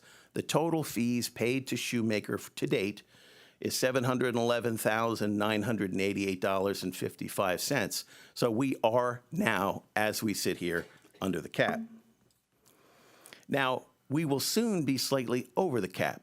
Let me explain. The amounts that are billed, that is, have been billed, AR, but have not yet been paid, are listed for you there. Fees for February, fees for March, and that gives you a total AR number. So it's billed, work completed, billed, and not paid. When those bills cycle through and they actually get paid, we will be slightly over the cap, as you can see on your screen. In addition to that, there are amounts not yet billed. That would be fees for April, May, and June. I've estimated for you on the screen fees for those 3 months. April is sort of a normal, sometimes busier month. May is less, and June is a very light month. I give you that total estimated fee number. So the total estimate over the cap, the total estimated fees to Shoemaker during the contract period should be $963,000 and change. That is $144,000 over the cap. The amount of the quantified extraordinary circumstance example that I gave to you previously and gave you all the detail on in my memo, the amount of that is about $137,000. That doesn't include some of the other extraordinary circumstances that were mentioned. But what this shows you is that we are currently on target, Shoemaker, to the number. We have been all the way along. I have been monitoring that number. And but for the extraordinary circumstance that I outlined for you, that I previewed for you, Shoemaker is right on the money. And that is in a year, folks, where, as Member Ziegler was discussing a moment ago with respect to inflation and rising costs, every law firm, and I speak regularly to all 67 lawyers across the state, I have a very good handle on what's going on in the legal community that provides services to boards like this across the state. And I'm out there in the private sector, and I can tell you that we are increasing salaries all the time. We are competing for lawyers. All of the other folks who are out there are raising their rates. That's not a factor in terms of these numbers because those are costs that we absorb internally, okay? That doesn't raise your costs, okay? So that same concern that you have for your construction vendors, the same applies for your legal vendors. This is one of the board members asked me specifically for some numbers for all of the legal matters we've opened, fees billed from the beginning. These are not fees paid, these are fees billed. So I wanted to provide that to you so you had it. This is a graphic representation of those same numbers. And what this shows you is most of the money that we spend is, in terms of legal fees, is spent or has been spent since the inception of our legal work on general advice to the school board and contract review and litigation. And you can see that from these numbers. Now, let me drill down just for a moment so that we're absolutely crystal clear with respect to the issue of extraordinary circumstances. The contractual cap number I mentioned, absent extraordinary circumstances. The fees paid to date number, which I mentioned, which is as of today and below the cap, the amount left before the cap. That's the contract entered into February of 21. That is the second page of the contract entered into in February 21, and that's the language that is at issue when one is considering the issue of the cap, and it says as follows. In no event shall total fees payable to firm for legal work for the 2021 fiscal year, that is July 1st, 2021 through June 30, 22, exceed $819,718.62, absent extraordinary circumstances, including but not limited to extraordinary unforeseen litigation. So unforeseen litigation is one extraordinary circumstance, but it's not limited to that. What is extraordinary circumstances? Extraordinary circumstances, and I guess just gave you a sort of standard legal reference that is used without the definition of extraordinary circumstances. In this case, I showed you blacks. An unusual set of facts that are not commonly associated with a particular thing or event, out of the ordinary factors. The dispute regarding the mask mandates and emergency mask policy that I quantified for you totaled that amount, which is the difference in what was projected and what was actual. This is between July 1st of 2021 and October 20th of 21. It's really August, September, October, and November. It's a 4-month period, okay? And when you look at it as a graphic representation, it's clear. Now, folks, the interpretation of this provision of the contract, it ain't close. It's not a close call. It's not a maybe, okay? These are extraordinary circumstance, and every judge in the land is going to tell you that. And if you don't think that's so, then I ask you to please, and I think everybody on the board understands that, but to the extent you don't understand that, please, if you need to get separate legal counsel to ask them that question, please do that. So this is a graphic representation of what we talked about. It's the pig in the python. It's the bubble from that particular extraordinary circumstance. August is more than double normal, right? And that continues for that period. Here, pardon me, what I did is I gave you a wider shot. The previous slide, this slide is just during the relevant period, the fiscal year. This slide shows everything from the beginning. So you can see what the legal spend is there, and that's everything. This graph just limits it to legal advice. And I did that because it shows you more accurately exactly where the spend is in relation to what we normally do. The blue is normal expenses. And there's some weird stuff in there too about, about the problems at our meetings and other things, but they're not included in the red, okay? The red is just this one extraordinary circumstance. What we did, and this was separate, and I did it by separate memo, and it was prior to this issue arising, is we lowered, effective April 1st of 22, our rates. We did that unilaterally. Nobody asked me to do that. I did that because as I'm trying to become more of an expert on the issues that face this client, as I do with every single client I work with, I derived information and data as broadly as I could about fees, et cetera. And so we lowered our rates. The $275 rate is what we charge you for the vast majority of the work that we do for you before. It's the contract rate. We lowered that unilaterally to $260. The paralegal rates we lowered from $140 to $125. It's my expectation that as we gain additional advantages from pushing work down and refining our processes and frankly yours, we can lower those rates more. And I expect that rather than raising rates, we'll be lowering rates additionally in the foreseeable near future. Now, this is an interesting slide, and I wasn't sure whether to include it, but I think it's helpful. So I come from the private sector, okay? I spend most of my time in the private sector. What I do for companies in the private sector is they have a problem, and I provide them a business solution to that problem. And this is what I want to do for you. This is what I'm trying to do for you. This particular slide shows in red what the school board would be charged at the rack rate, okay? The blue is what we actually charged for my services during that defined period. Okay, so you can see it's a fraction of the normal rate, okay? What happens is I, fortunately enough, am in very high demand. There are people waiting in line. I don't have any problem getting my full rate, okay?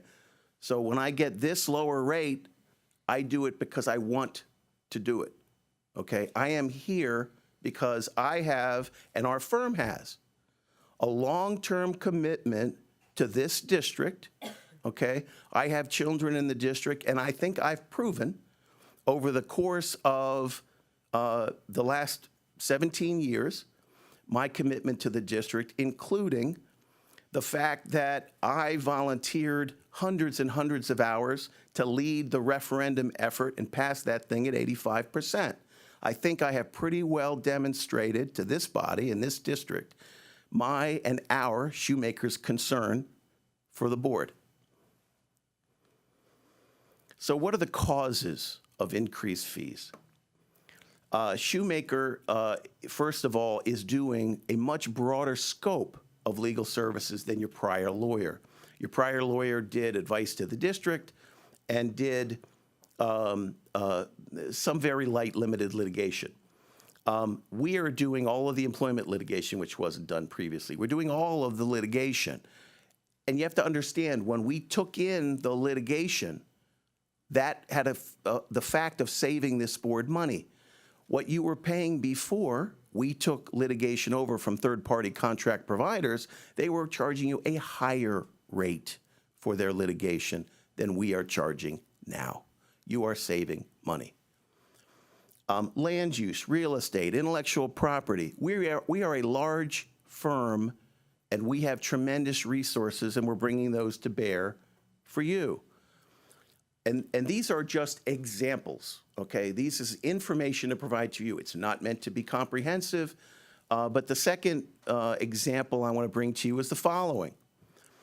I inherited litigation files that had been neglected and misevaluated. Let me tell you what that means, okay? So I get these litigation files, and I'll give you one example, Paulson. Okay, and if you look at the blue graphic representation I showed you earlier, it's a big bar. It's a big spend. And I expressed this, I know, to the superintendent and some other board members at the time about my frustration in dealing with this particular piece of litigation. But Paulson was filed in February of 2017, and when we started in February of 21, this thing was 4 years old, and very little had been done. And in fact, nothing really significant had been done in this case. And it was improperly evaluated.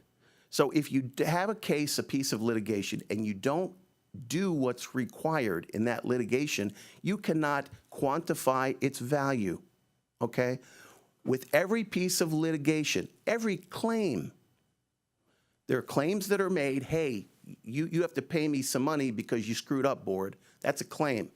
Litigation is an actual filing, okay? With every claim and every litigation, it's necessary that you have a lawyer evaluate the claim. Why is that important? Risk management does a phenomenal job, and I want to particularly call out Lynn Peterson and that entire department. From Jody on down, they do a great job. But there are certain things that they're not equipped to do properly. Review legal bills, supervise lawyers, evaluate complex legal matters, okay? So when I get a case like Paulson that isn't worked up properly and the value of it is not understood, it costs you money. Let me give you an example. So I had to spend during this relevant period, okay, in which I'm capped, $119,000, $119,000 and change, okay? I shouldn't have had to spend that money. That doesn't count the expert fees that I had to get because that had been set for trial, okay? That case was old. A normal case is supposed to proceed through the court system in 2 years. Not all of them do, but that's a normal case. So when I get cases, and there are other cases like that, Field is another example, not as much of an issue. But I could have settled Paulson for less, and we should have. So I need, if you want me to control costs, if you want somebody else to do that, that's fine. If you want me to try to control legal costs, I need an early opportunity to intervene when claims are brought. If they're significant claims, I need to evaluate. A lawyer has to evaluate the claim, and we need an opportunity to settle it. Extraordinary circumstances. Let me talk about that for a second. So I told you the example of the extraordinary circumstance, but why are legal fees rising now in this environment? Frankly, I got to tell you folks, I'm very proud of shoemakers keeping the legal fees so low in this environment. With all the inflationary pressures, with all of the litigation, with all of the exceptional circumstances, some of which I quantified for you and some of which I did not. But I'm very proud of keeping our legal fees so low in this environment. The legislature, as you folks know, has been very active in regulating schools. Those bills that were passed and signed this summer have legal implications for this district, up and down the chain for the administrators. Administrators and others need legal guidance with respect to these issues at multiple levels. There are many new bills with lots of legal implications. You folks know I don't have to recite them to you. There are in some of those bills and in future bills, we expect new private rights of action created. So individuals can sue, not just for an injunction, not just for damages, but for money damages. That will have real-world impact on legal fees. The issues associated with the expansion of charter schools, scholarships, et cetera, has real-world legal implications in the district, and that has to be dealt with on a legal, by your legal team. The various parents' rights initiatives have consequences up and down the chain. You know about our revisions to policies. You know about other issues. And unfortunately, because the culture war has moved into the schools, that has become an issue. When meetings have problems and are disrupted and there are other issues, that creates a legal spend. So let's talk about solutions. I mentioned to you that we need the ability to intervene earlier and evaluate and settle. We need the ability to provide proper oversight of contract lawyers to review those bills and attempt to reduce expenses. We need to develop efficiencies and lower costs to push work down to a lower rate. We need more training, targeted training to prevent claims and litigation. We need lawyers to supervise lawyers, and we need many more initiatives to control costs. Thank you.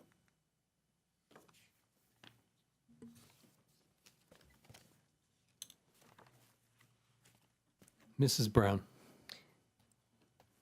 What is meant by we need lawyers to supervise lawyers? Oh, great, thank you. That's kind of you. So let me give you an example. So we have a contract lawyer for ESE, for example. Currently, that lawyer is supervised by an administrator. I don't know who reviews the bills. I regularly communicate with that lawyer, and I have checked her work, and she does a very good job, and we monitor her, okay? That's not true of, for example, the lawyer who does the workers' comp litigation for us. I tried to evaluate that individual. I tried to meet with that individual, and that individual wouldn't meet with me. So it is best practice for a lawyer to supervise lawyers. There are a lot of reasons for that. I've talked to you before about understanding what's in a bill and the ability to analyze that cost and keep it down. But I think that we have seen in the past situations where the better supervision could have prevented liability.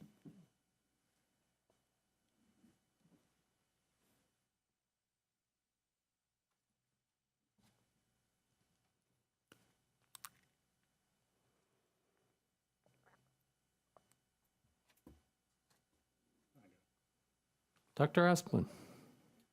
Thank you very much. I think one thing that we need today is a nod on the cap. I need to know if there's going to be consideration on the extraordinary circumstances. If so, then that 130 can be subtracted from where we are so that Mr. DeLeo and Shoemaker can meet the cap. If not, I'm afraid the cap is going to be met sooner than later. And so I need to know, are we going to pay Shoemaker? Are we going to come back and revise the contract to, I guess, display what he talked about today, so I know what to approve and not approve as far as invoices are concerned as we move forward, and make sure that we still have legal services and that we're paying for those the way that you want them to be paid based on the contract that we have signed with Shoemaker. Mrs. Ziegler. Thank you. Thank you, Dr. Osmond. If you don't mind, I wanted to ask a couple clarifying questions and then to answer your question, but I appreciate the direction of kind of where we should steer this, keeping me narrowly focused here. Thank you, Mr. DeLeo. And I apologize. Do we have a copy of the presentation that you just went through? It was a lot of numbers, and I wrote them down, but do we have that? You do. Does anyone have it? Okay. I don't have it. I emailed it. It wasn't provided to you prior to the meeting. Yeah, I think Ms. Tompkins received it a couple hours before, an hour before, and wasn't able to print it. So, but we could certainly do that. Okay, thank you. Well, I'm gonna I hope I wrote down my numbers, so forgive me if I didn't get the decimals correct. So I appreciate this, and again, as I mentioned, I don't like, it's a challenging position to be in when we're so close. So I'm gonna ask you a question. This is a hypothetical, so bear with me. What would happen if the board didn't approve the extraordinary circumstances and to complete the year? What would our options be as our legal counsel? What are your options? Right, so we have a contract and Okay, it has a cap. if you didn't do that, you would be then in breach of our contract, and I suppose you could not pay Shoemaker.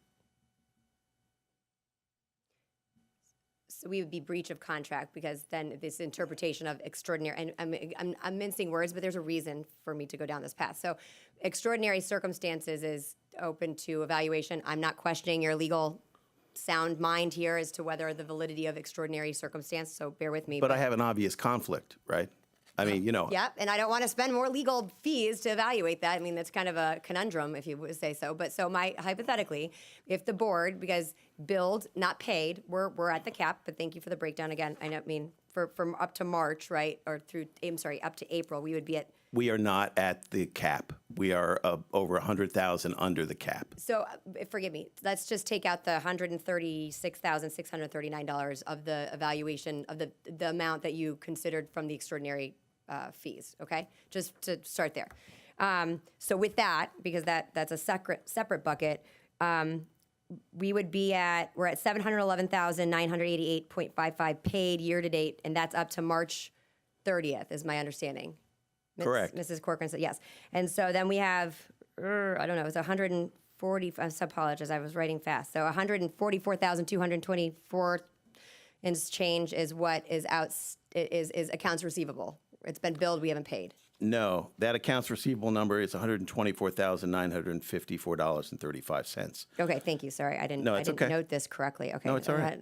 So my point is, then I think, and again, the slide went quickly, but maybe it was the outstanding until June 30th, 144,000, maybe be the remaining estimated legal costs. Is that right?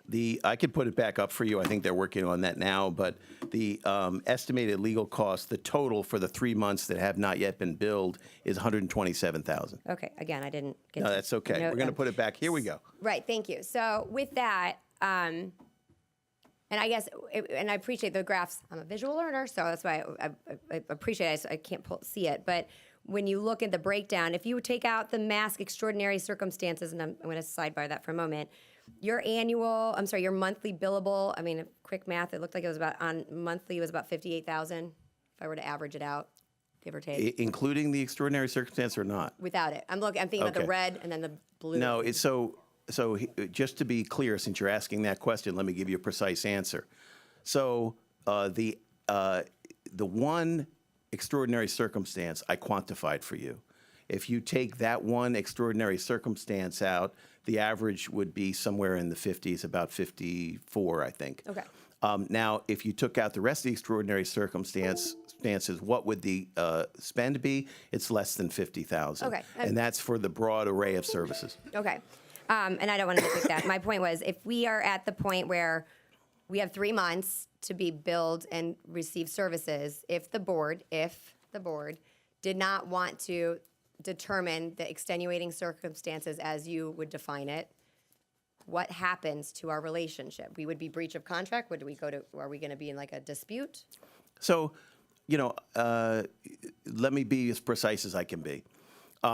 If you decided that it was not a circumstance that qualified under the contract and the cap applied, number one, you'd be wrong. It would be a very, very unreasonable position to take, but you could take it. I have folks on both sides, clients and otherwise, who take such positions. Okay, so if you did that, then you would be in breach of contract. The board would, the district would be in the breach of the contract. And if you guys wanted to fire Shoemaker, you could fire Shoemaker. You're either going to, I don't know what to tell you. It seems obvious to me. I don't know, I'm not sure what you want me to do. Well, I'll keep that to I wanted to understand that clarity so the board understands that, again, we are in a, whether you want to cite it as an extraordinary circumstance or not again, if you look at the graphs, that took place in August through October, November, which then brings me to the extraordinary circumstance. If we can pull up the definition I don't know, I'm sorry, I don't have it. So when we consider the extraordinary circumstance, it was the mask mandate. So that, to clarify, when you say mask mandate, that is the board's decision to move forward with the mask mandate. And I'm not here to dispute the executive order, et cetera, but I want to be clear. Is that what you mean? When the board moved forward with the executive order, with the mask mandate, which was inconsistent, I'll use that word because that was used by our legal counsel, inconsistent with the executive order by the Department of Health and so on and so forth, and the Department of Education and the governor's office. Is that what we're referring to? No, let me be more precise than that. So what I did is I attempted to quantify this circumstance because the notion of this paragraph is, hey, Shoemaker, you're going to agree to a cap on the amount that you're going to bill. But if there is something that comes into an existence afterwards that is not anticipated in your review of services, that's an extraordinary circumstance. That's the way the contract reads. Mm-hmm. That's the reasonable interpretation. So when we signed this in February of 21, we did not know that the governor and the Department of Education and the Department of Health were going to restrict the ability of this body and other bodies to utilize masks as a mitigation tool in a specific way, okay, in a mandatory way. And so they did that over the summer, and you'll recall that after they did that, that became immediately an issue for us. Then what happened is we had the Delta wave, and then the emergency mask order. So that's what I'm talking about. Oh, I understand, but I'm saying And for the legal. so broadly defined, right? What I did is I said things that were fairly associated with that, I quantified in the number. May I? So because this matters. So the legal services that were extraordinary that were provided as a result of the mask mandate and what followed was as a result of this board choosing to move forward with the mask mandate. Were we in any kind of litigation with the Department of Education, Department of Health, or the governor's office? So what we did is there was never litigation that we filed. What we did is we had to monitor what was happening with all the other districts. We had to monitor the governor's orders, interpret the legal impact of the order, interpret the legal impact of what the Department of Health did in terms of its regulations and the case law, the Department of Education's actions, and our ability to be able to use masks as that type of mandatory mitigation tool. We were in constant contact with the other districts who were trying to solve some of these same issues, red and blue, so we had to We had regular conference calls. We had to interpret the law. We had to actually write the emergency mask mandate. We had to communicate with the governor's office, with the Department of Education. We had to do a whole variety of things as a result of the events that began in the summer. What does red and blue mean? On both sides of the aisle. Oh, okay.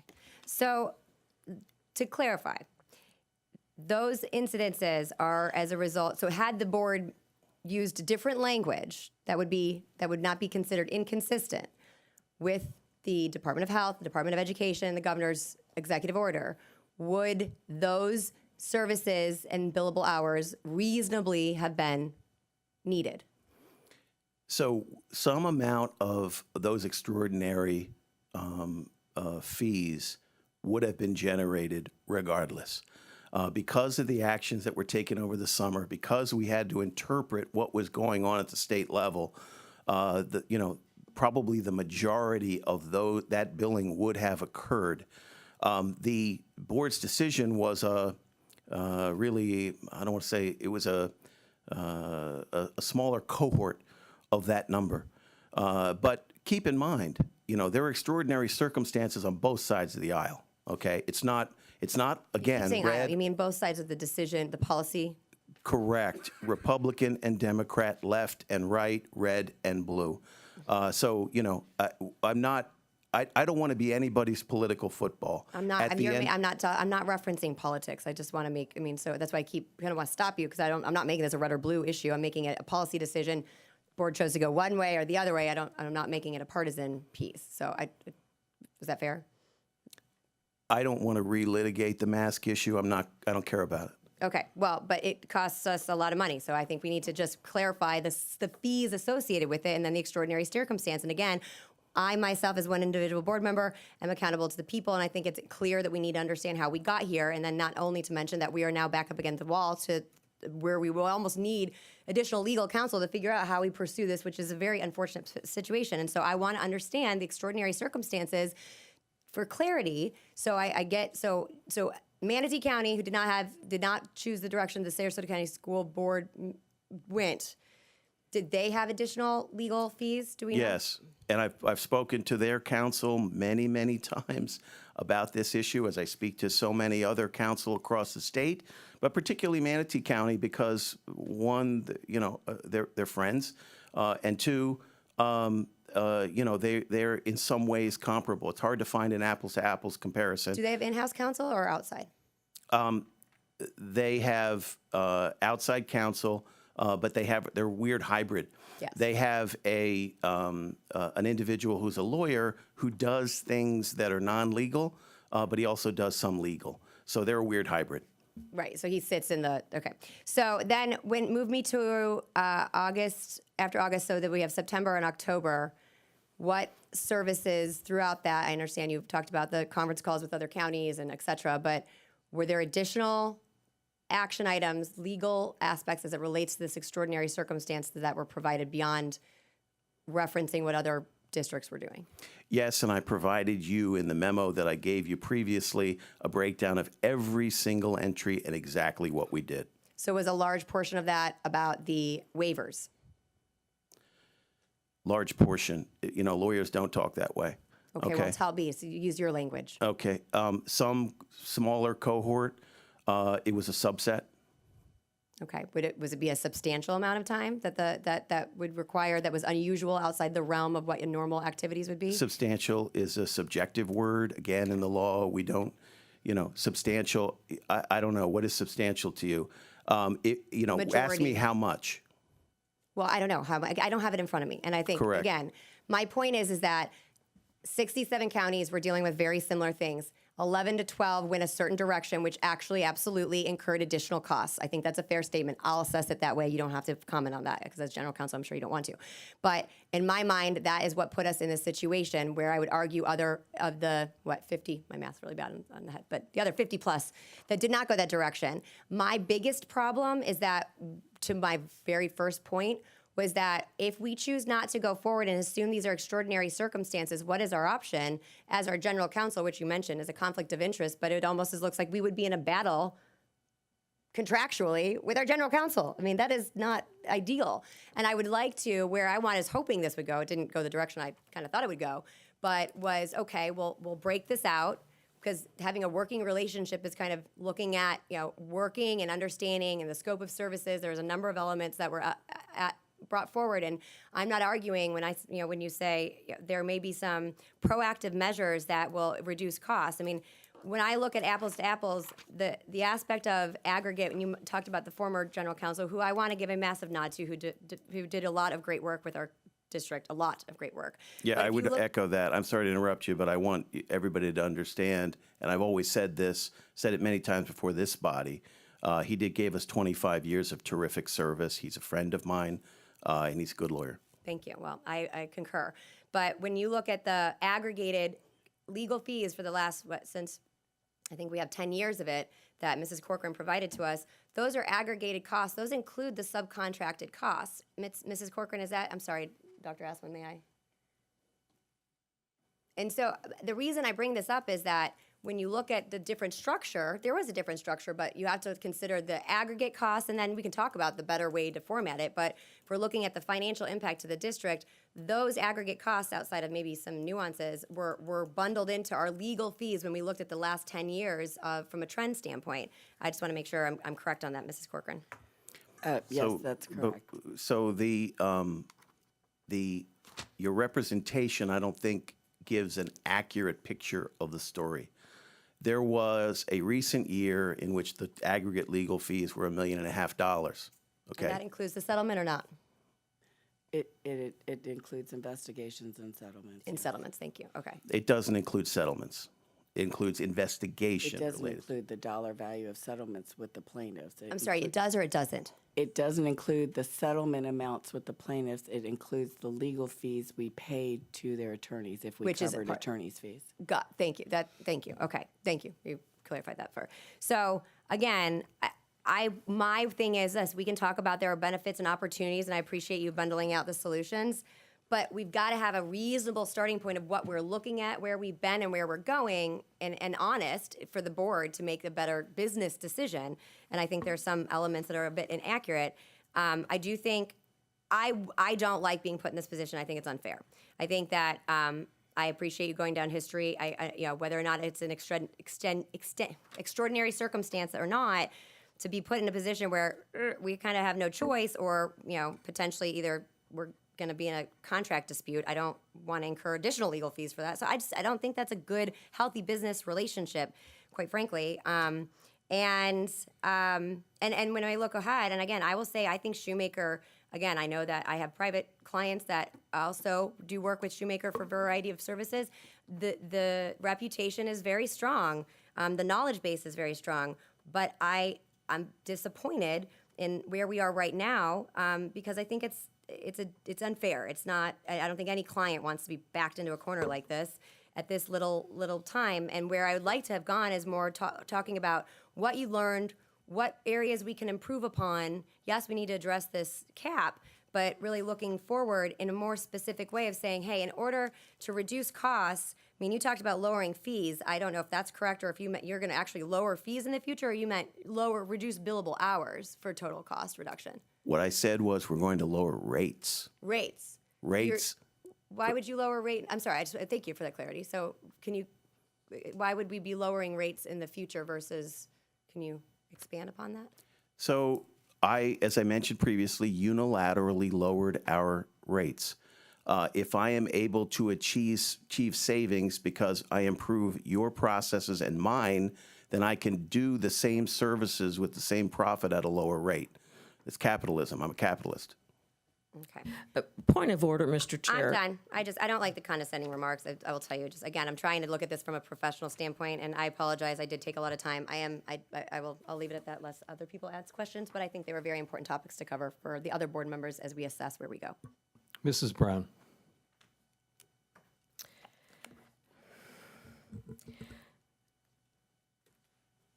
I think a point that was being made many times is that the reason we have all these extra costs was because, some members of the board went forward with a mask mandate.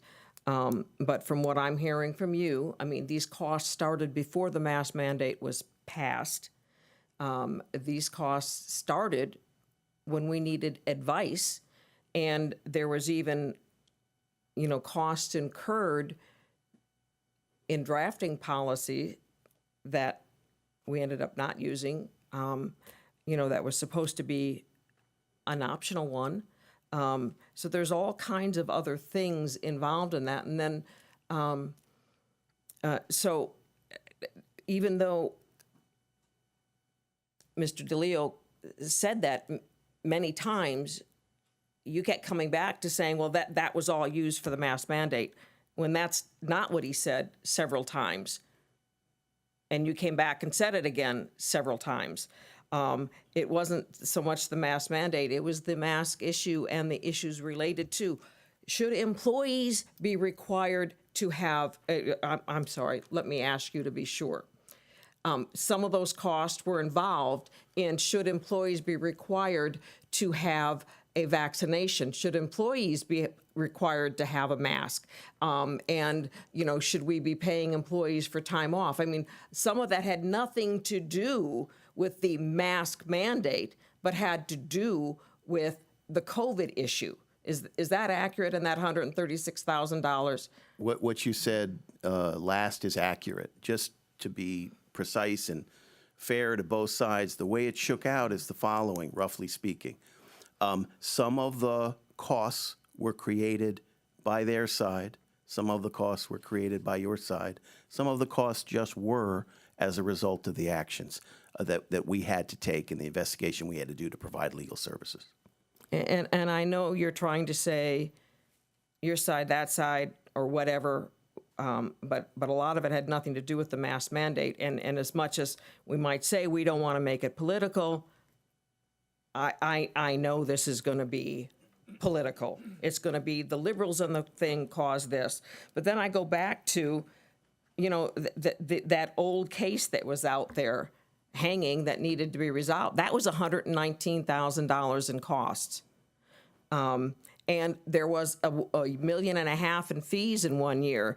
And there was another special cost that we had to do by hiring a special consultant to come in and give us a policy on harassment.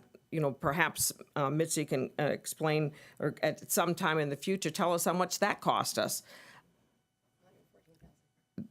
That was 1.5? 170,000.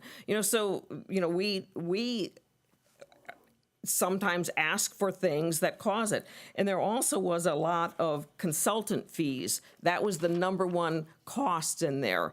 And I think that rather than Dr. Aspen asking us, will we just approve these? I would like to put it back to Dr. Aspen and say, what things have you taken to reduce those costs, to reduce those interactions with your staff and the legal office? I mean, is there things that we can do, not we, you, can do to reduce those costs?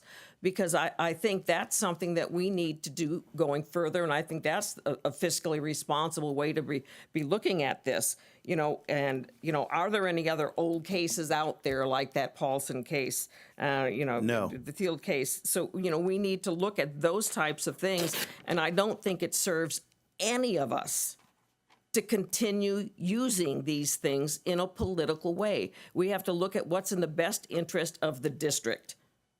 And to be saying you caused those fees because you did that, I don't think is a responsible thing to be looking at now. We need to be looking at going forward what we need to do. And there were costs that were incurred because of the Delta experience that we had, raising those numbers. We had more students in 1 week infected with COVID than we had the entire previous year. Some people didn't think we needed to take action, others did, but I don't know that that was necessarily a liberal or conservative, pro-parent, pro-student. You know, I don't think we need to look at that. That's in the past. What we have to look at is going future. What can we do to reduce costs? And do we go through and say, yeah, that was an extraordinary issue? And it's not just the mask mandate. It's the whole issue of the Delta variant and the mandates that were coming from the state or requiring things, because it had to do with our employees too. It didn't have to just do what we did here. And I think that's something that we need to keep in mind, what we do. And every person who picked up the phone and called, not just board members, but, you know, staff members, you know, we need to look at that. Who can make those calls? And I think there also was a learning curve of some point, and there was the whole issue of a bunch of policies that got down. I'm sorry to interrupt you, Member Brown. I apologize for interrupting you, but you said this the last time I met with the board on this issue. There's no learning curve, okay? Oh, I'm not talking about you. I was talking about some of our staff. I'm sorry. Okay. We have a new superintendent that I think had more questions than our previous superintendent had with our previous legal fee. That's what I was talking about. Okay, I'm sorry. I just wanted to be clear to the board that, you know, we're very careful and discriminating about what we charge for. So we get the hours that are billed, I review them, and I cut out that kind of a charge. You never see it. It doesn't get billed. Thank you. Ms. Rose. Thank you. Mr. DeLeo, it sounds like that you've given us the 136,000, that circumstance piece, that this is narrowed down to 639.50, that you've given that to us in a complete and total breakdown of how we got to that figure. Is that correct? I provided you in a memo prior to the last board meeting the amount of a single example, roughly called the emergency mask policy issue. And what I did is, for your edification, I provided you a complete breakdown, every entry and the total of that extraordinary circumstance. The total to 136,000 such, you did that you totaled that in detailed descriptor to add up to this, is that correct? Correct. And those details were specific, or did they just say consulting this? Were they general or were they specific? So we have, what I did is I listed every billing entry. Some of the billings entries are very specific.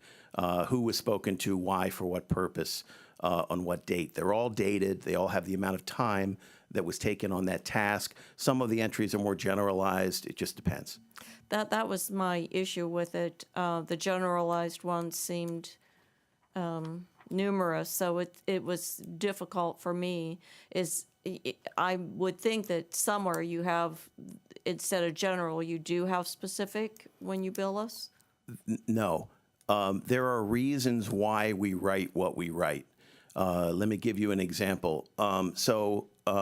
If I have a conversation with a board member, I'm not going to describe what was discussed. Typically, if I consult with an administrator about a discipline issue, I'm not going to go into detail. I'm not going to mention the student's name because that would be a violation of FERPA. There are a whole variety of things that we all try to do in the billing to meet multiple competing demands. So as a board member, in the billing, general is what I get, very much general. No, that's not correct. If you take a look at the information that I provided to you, and if you've ever looked at one of our legal bills, they're very specific. They provide typically the precise amount of time that was taken for the task, who did the task, what was done, and why it was done. I'm not getting that in the 136,000 totality. I'm getting general. So somewhere you can give me more specific. That's what I hear you saying. No, that's not correct. I provided you with copies of every legal entry that was used in compiling the 136 number. Those entries are specific. Specific define specific, please? Because they weren't to me. That's why I'm asking you. Maybe that's our challenge, is what's specific to me. I'm not sure how you got to the 136,000. I'm not disputing that you did. I'm asking for clarity in specifics because I saw a lot of generality there. Okay, I'll do that. And I'm not asking you to Give me- make that public. me I one understand what you're saying, that you're not going to talk about specific, but I, as a board member, I would think I would be able to get more specific from you.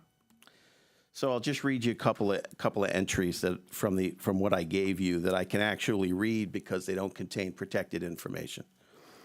8/11/2021. I'm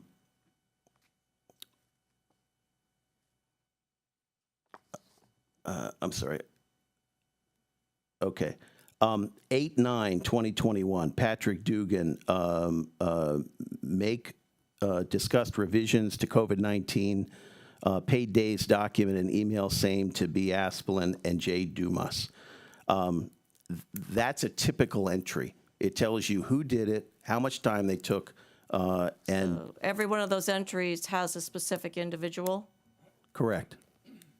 Every entry to get to this 136,000, you cited the person that you were providing legal advice to. Correct. Okay.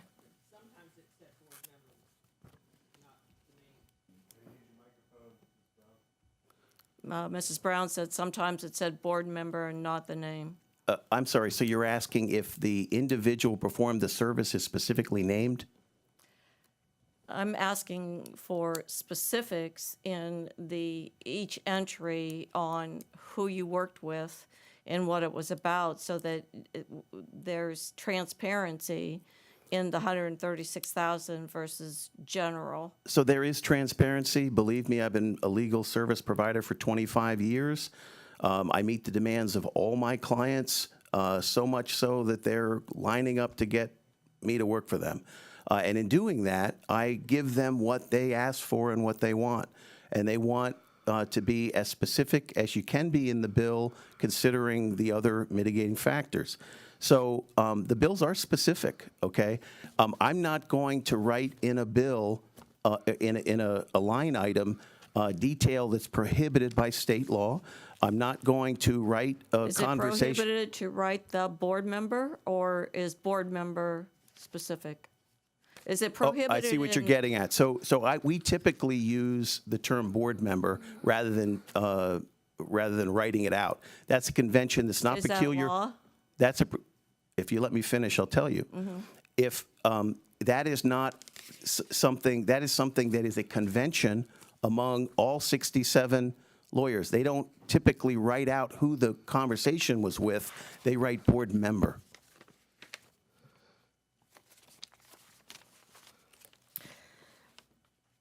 Can you please resend that to me? Sure. Thank you, appreciate that.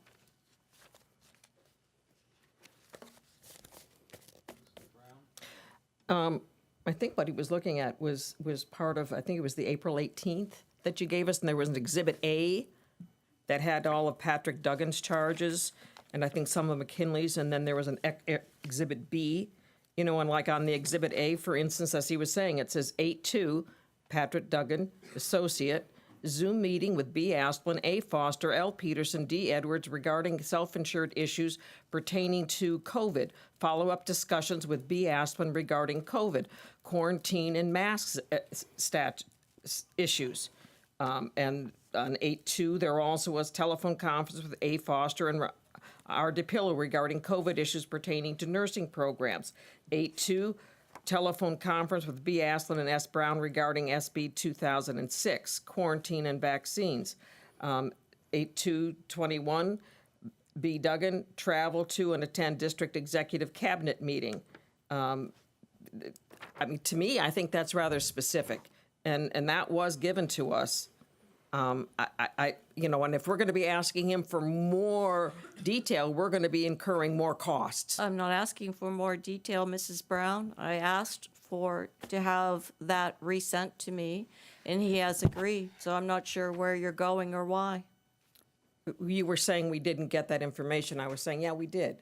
here it is, and I think the detail that is in what he sent us before should be enough for us to understand what the costs were. I do not want to have Mr. DeLeo expend more time and have more cost to us trying to produce more than what this thing is that he gave us that we should have read and I'm not understood the asking last him- time. I'm not asking him to produce I more. have, All right. folks, I have Mrs. Ziegler on deck. I'll be brief. Are you done, Mrs. Mr. Rose? Chair. I'm sorry to, I just wanted to make sure everybody was aware that. Good. Mrs. Ziegler? Thank you, Mr. Chair. I'll be brief because I know Mr. Edwards hasn't spoken yet. I just wanted to clarify to Mrs. Brown, and for clarity, the reason I was harping, and I will use the word harping because I was, on the mask mandate from the extraordinary circumstances, I was very cautious with my word. I did say the board, so I wasn't nitpicking on that out of respect. But in the definition on the screen above us, definition of extraordinary circumstances, it says specifically, dispute regarding mask mandate and emergency mask policy totaling $136,639.50 in fees between July 1st, that's July 1st, 2021. That is why I wanted to get down and understand the mask mandate and emergency mask policy versus the broader COVID elements that you had brought up. I'll just close with, I do have that paperwork. I did look through it, and just to clarify with Mr. DeLeo, in the exhibits that you provided, it's separated out for just the 136,639.50. Exhibits A and B are segregated costs associated with that issue. So like, because I don't, and I can't, I tried to pull up my email, so I don't. So it just says Exhibit A will have all of the aggregated costs for the 136,639. Correct. Okay, thank you.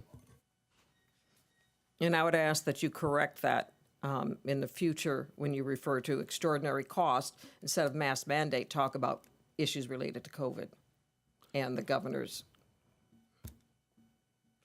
Okay. All clear? I'm going to go as really pretty simple here because I saw in our last discussion regarding legal fees that brought us here today that it was going to be extraordinary circumstances / mask mandate. So let's go there. If I take out the 137,000, I think it's 136 and change, but I'm going to roll it up. 137 out of your projected 911,000, that comes out to under the $819,000. So it is a set of extraordinary circumstances. I am going to be told, regardless of where we go from here, that that we're going to be told that districts didn't do it, and so there's the $137,000. And I was actually told that this week. That's money that should have been spent in our classrooms.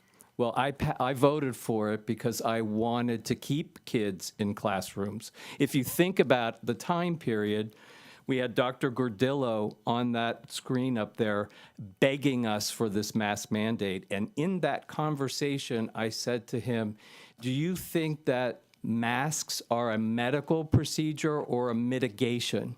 And he said it was a mitigation.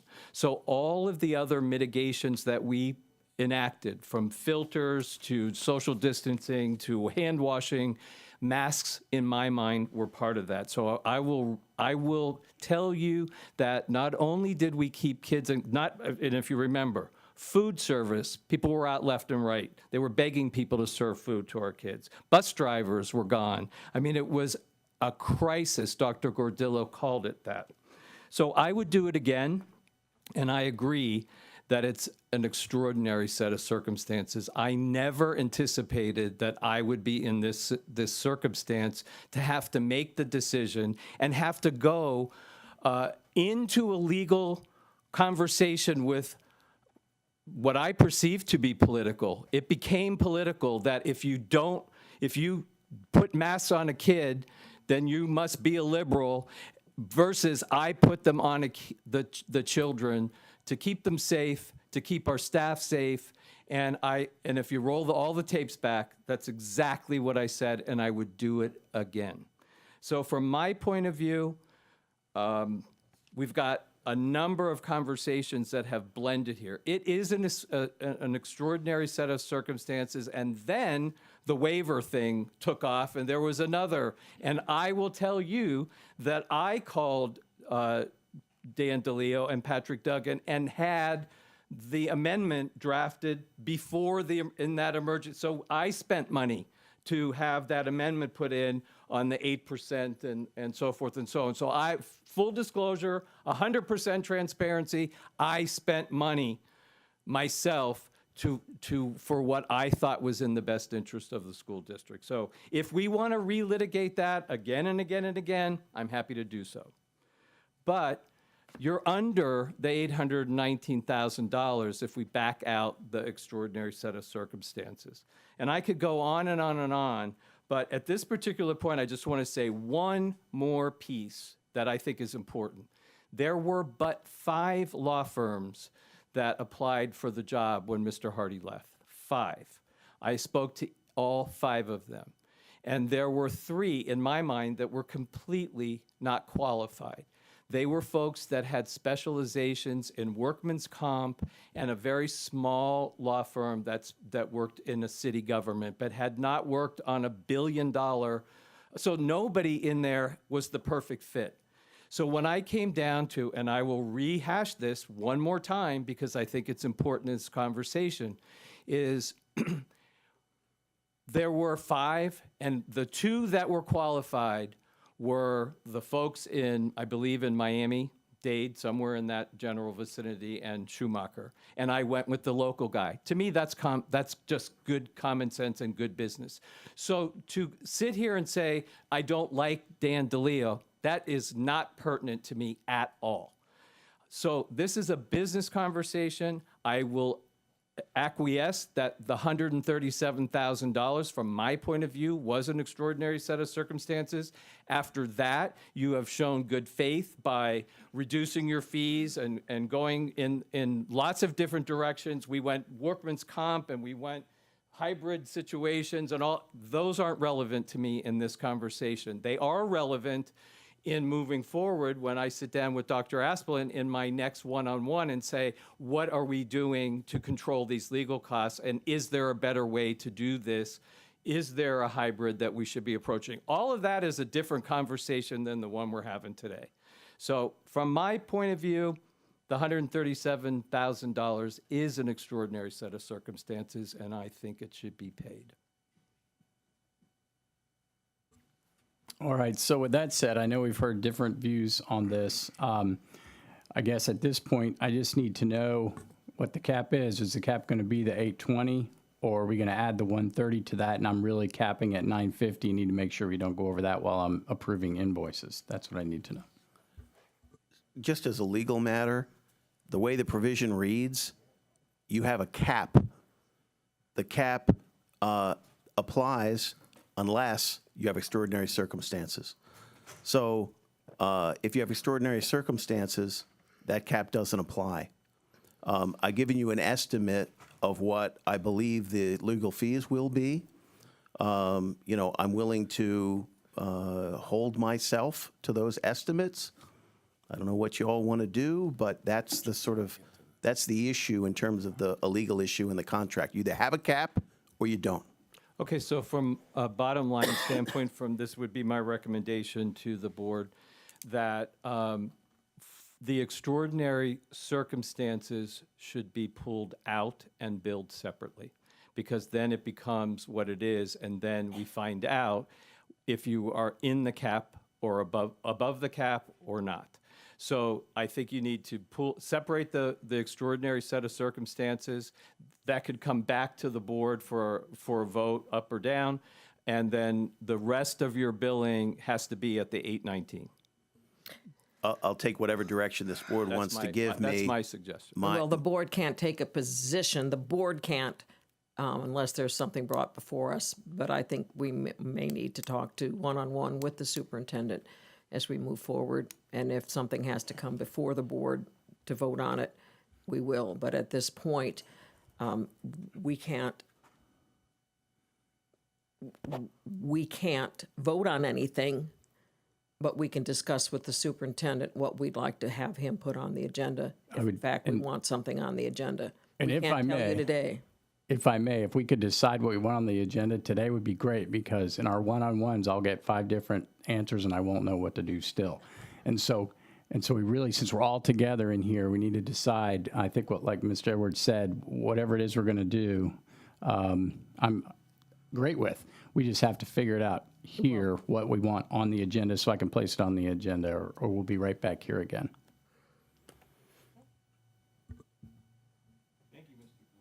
Thank you very much. Did you get what you were looking for? I feel like this isn't over, and I certainly can. I apologize. I thought what I heard was that we were all going to have a one-on-one and discuss this with Dr. Asplin, and that he would be bringing something back to the board for a vote. Okay, and is everybody okay with that? Because if I hear 5 different things and I decide what it's going to be, everybody's going to be okay with that, and that I'm going to bring forward. That's what I heard, is that you preferred more dialogue today, and I just want to add that I agree with Mr. Edwards in a dialogue, not a proposal. I think that's what a workshop is dialogue. Is that not correct, legal counsel, that we can have dialogue relative to this? Absolutely. I mean, you face a binary choice would be a narrow binary choice. There's either a cap or there's no cap. At the end of the day, you know, I've always viewed this not as a legal matter. I mean, that's the context we're dealing in the form of a contract, but it's just a relationship. You guys don't like the relationship, you can move on. At the end of the day, it's a pretty simple issue, and you know, I assume you folks are just going to deal with it. If you want me to do something specific, just let me know. I'll do my best to accommodate you. My question was more along the lines of, from a Robert's Rules standpoint in a workshop and proposal versus having dialogue about what our conclusion might collectively be for purposes of Dr. Asplin not getting 5 different ones and we land right back where we are right now. I thought that's what a workshop was for. I was asking for clarification in Robert's Rules. Yes, you're correct that you can't have a formal vote. There are no motions. It's really a conversation and an opportunity to learn more about an issue. Thank you. Have a dialogue. So for purposes of trying to avoid 5 different, I feel that a cap is a cap, and that we're going to pay the cap, and that what is above and beyond the cap is extraordinary circumstances, which, according to the contract, we can be billed. So I think that's, from what I'm looking for, is that we live with the cap, and then we decide on the extraordinary set of circumstances. I think that Dr. Aspen has to take in what our conversation was. He also has somebody else that wasn't at the table today to take in that conversation, and he has to make a determination, bring something back to the board. And I don't know that we separate the contract is the contract, and we say, will we allow for extraordinary circumstances due to the COVID issues or whatever? Because I think there's also extraordinary circumstances regarding the Paulson issue, that there was something that was outstanding. I don't think he was expecting to have an account. How old was that case? It was 4 years old, but the issue is it doesn't really matter because we were under the cap. I gave you an example that conveniently. I'm sorry, not you. I'm saying to everybody else. All right. I gave a convenient example that was an amount that I thought that was very similar to the amount we went over. In other words, if you take out that one example that I quantified you in excruciating detail, you get to the cap. There's no need for any additional extenuating circumstances because we got under anyway. Mrs. Rose. I just want to say, and according to legal counsel, I can have this dialogue, that I agree with Mr. Edwards. We have a contract, and the extenuating circumstances are the issue that I too would like to separate out. And reiterate that I'm not asking legal counsel for any more specifics. I would just like the separation of the $136,000 in it alone sent to me, and I do now understand, and thank you for the dialogue, of what best practices are in the detailed specifics of each line item. Yeah, I'm happy to do that. And I appreciate that. Thank you. So what I'm hearing is that we will stick with the cap in the contract. That's not what that's not how I'm feeling. Hold on.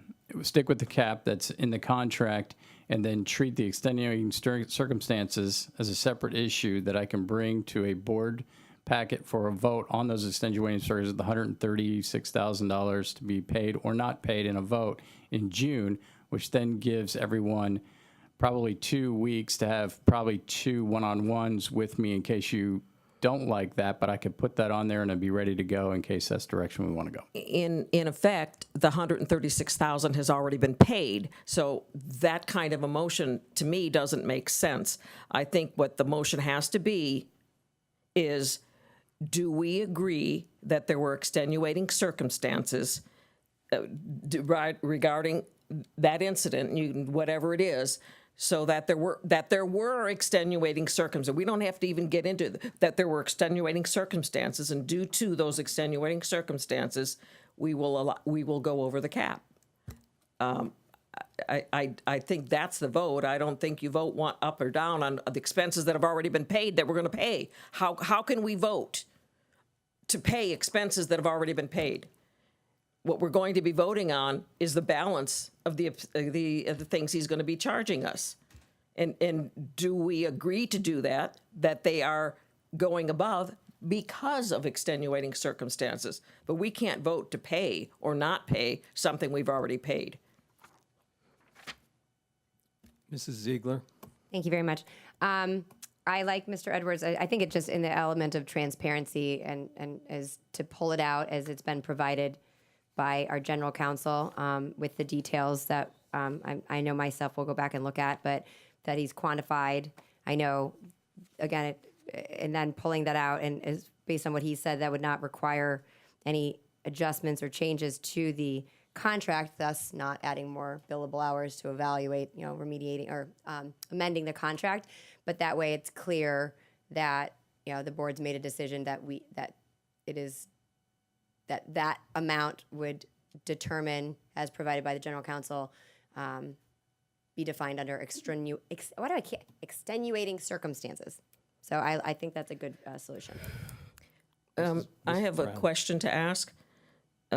If in fact at the next meeting or the following one after that, we were to bring something forward to say we're not going to pay you that $136,000, and basically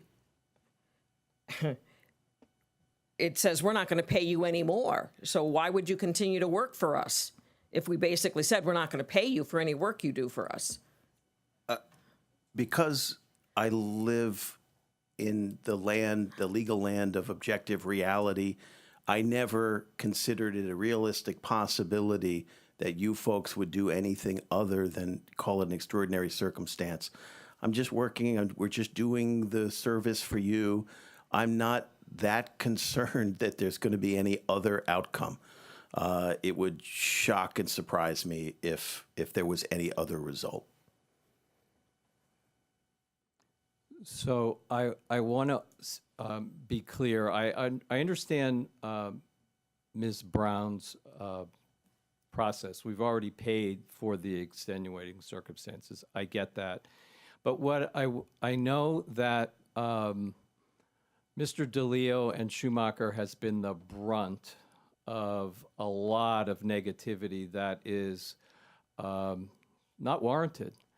The gentleman is here saying that he is willing to live up to the cap. And he's very clear saying that so however we do that from an accounting perspective, but I want to be clear that that the board, and I'm willing to take the shots. I've told you all I would do it again. So I'll take the heat, but I want to make sure that Mr. DeLeo is left here, that we voted for, in my opinion, the right law firm out of the 5, and that he is living with the cap and explained the extenuating circumstances. And I want it presented however that way so that his reputation is honorable.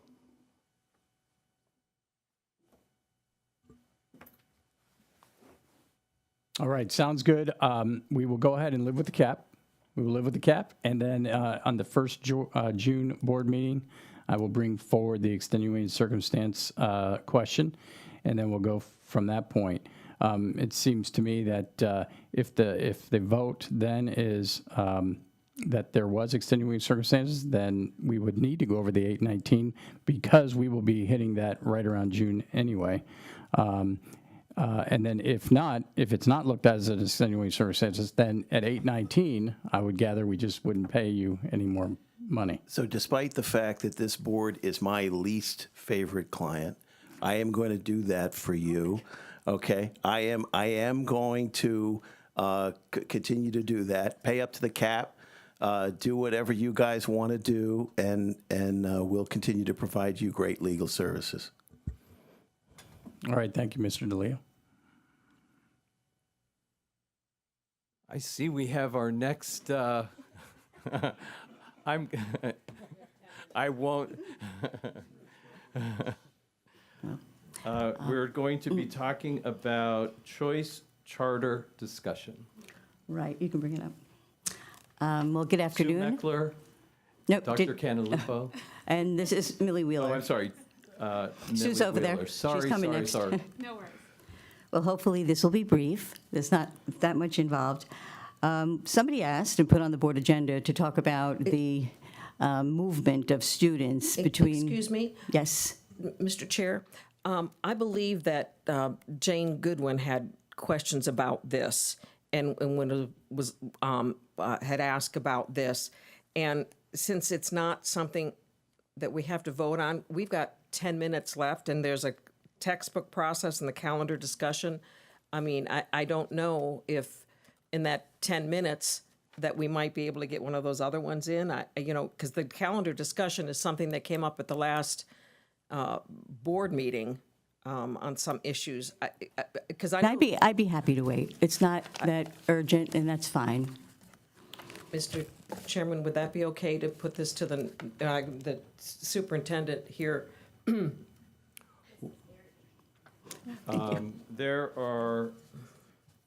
I'm happy to have, but I think what's important here, from just as a board member, not as an acting chair, to say that having a workshop and a board meeting on the same day is very difficult.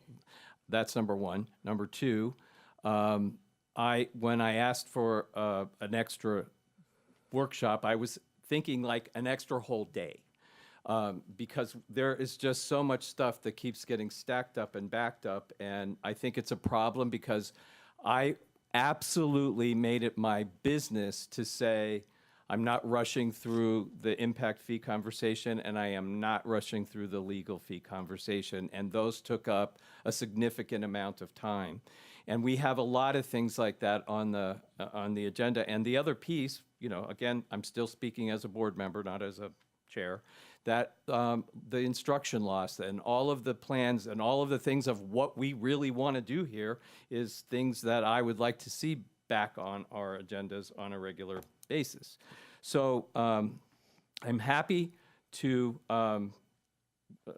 wait for Mrs. Goodwin, but we have to do, and when we have additional days, I've said this to Dr. Asplin, but I'll throw it out here for board discussion.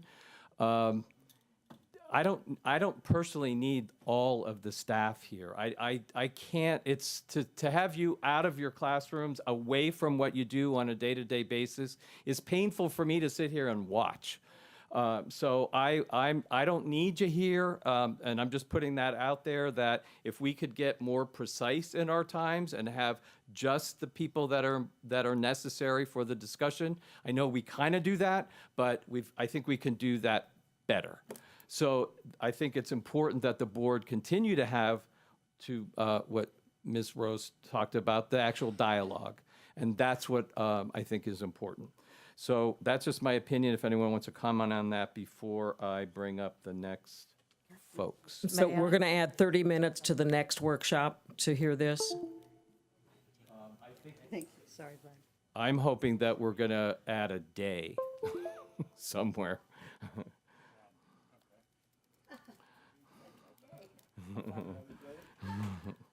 So we're going to still hear the textbook and the calendar discussion? No, the charter choice discussion, the half-hour one. That's going to the May 10th workshop? I'm not sure we can even add anything else to the May 10th workshop. That's my point. It's very full. We might have to have another. Well, then we might have to work 8 hours to get through it. Okay. We can, Expand the time frame. We're happy to do that. I just want to make sure everybody understands there's a lot on that particular workshop. May I? Yes. Yes.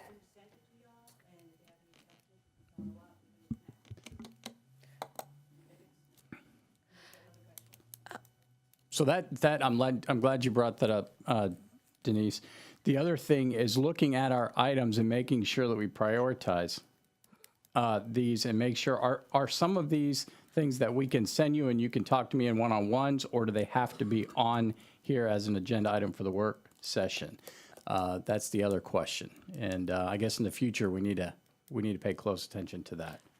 Well, I think the textbook process and the calendar discussions are some things that the textbook process obviously is something that's out there that the public wants to hear about too. And I think the calendar discussion, I'm not sure exactly what they're going to, because this doesn't seem to include anything about what the last person at the board meeting brought up, but I would hope that that's part of the discussion. Okay, so I'm going to take the choice and charter discussion and move that to another board workshop. I'll have to go back and look at the board workshops and see how we can manage that. And if we have to add another day, we'll do that. So next up is textbooks. Ms. Rose. I just want to add that I think that there are things that can be done one-on-one. If you look at that list with us in our one-on-one meetings, I know that we've all had one-on-ones with staff that are quite productive, and there are presentations that can be shared with the public. I know that time is slim and I appreciate Mr. Edwards and Mrs. Goodwin and allowing us time to talk, but I think we can work a little smarter and still be very transparent with the public.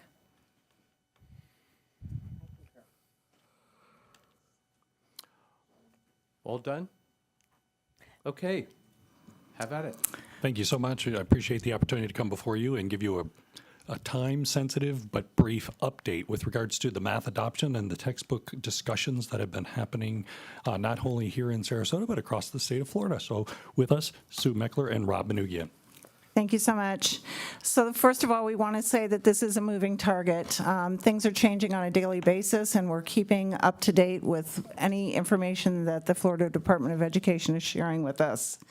Rob is going to go over the current status as quickly as possible, but I want you to know we are very confident that we are going to be in a very good place, possibly as early by the end of this week. I spent some time on the phone with McGraw-Hill this morning, talking to our personal consultant, but as well as the regional manager, and everything has been submitted. I also received more details as to what the concerns were, and I want to put everybody's mind at rest that those concerns were not some of those special topics that were maybe addressed as possible reasons for materials being pulled.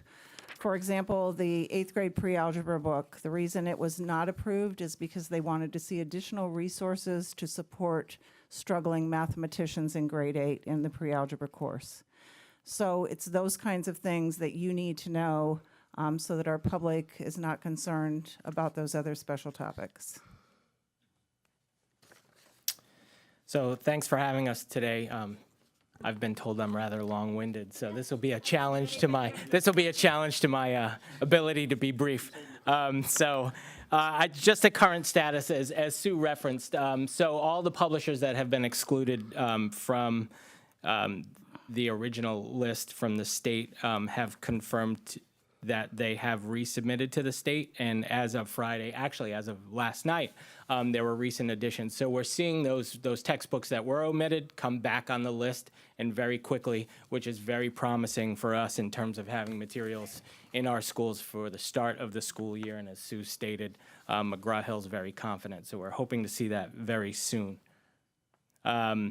So as of Monday, the following resources which were recommended for adoption and board approved have been omitted, and that was our K-5 McGraw-Hill, our 8th grade pre-algebra text that Sue had referenced, and our Thinking Mathematically, which was a Savas product, which was submitted by the state for adoption for Math for College Liberal Arts. And excuse me, I had a typo in there and put the wrong course. For Math for College Liberal Arts, not Data and Financial Literacy course. That's a new addition to the state course list.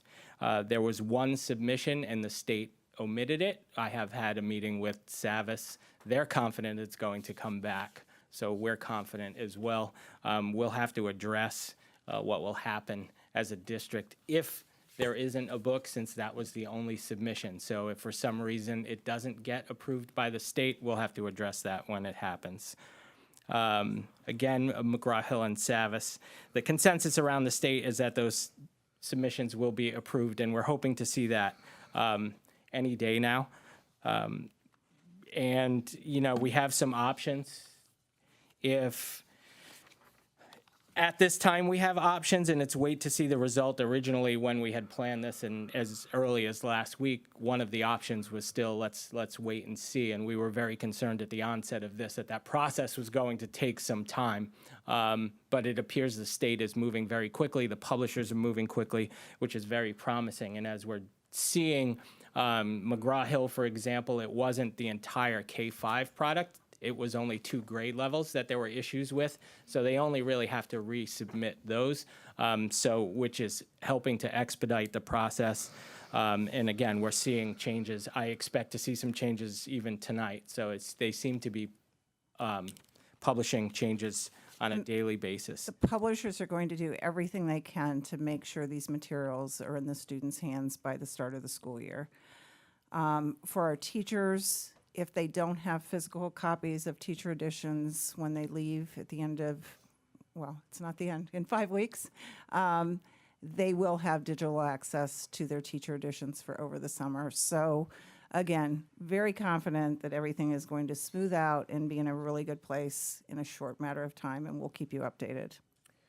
So, and lastly, one of our options is to purchase outside of the state list, and we can do that within the 50% rule. So without going too much into detail, we are allowed in certain circumstances to make purchases off the state adoption. And at this point, it seems like that might only apply to that Math for College Liberal Arts text, if that should happen where the submitted book isn't approved. That is an option that we can look at another text, or that text which was vetted and approved here locally. And it did go through our entire process, which it didn't receive any objections. So we do have that on our side.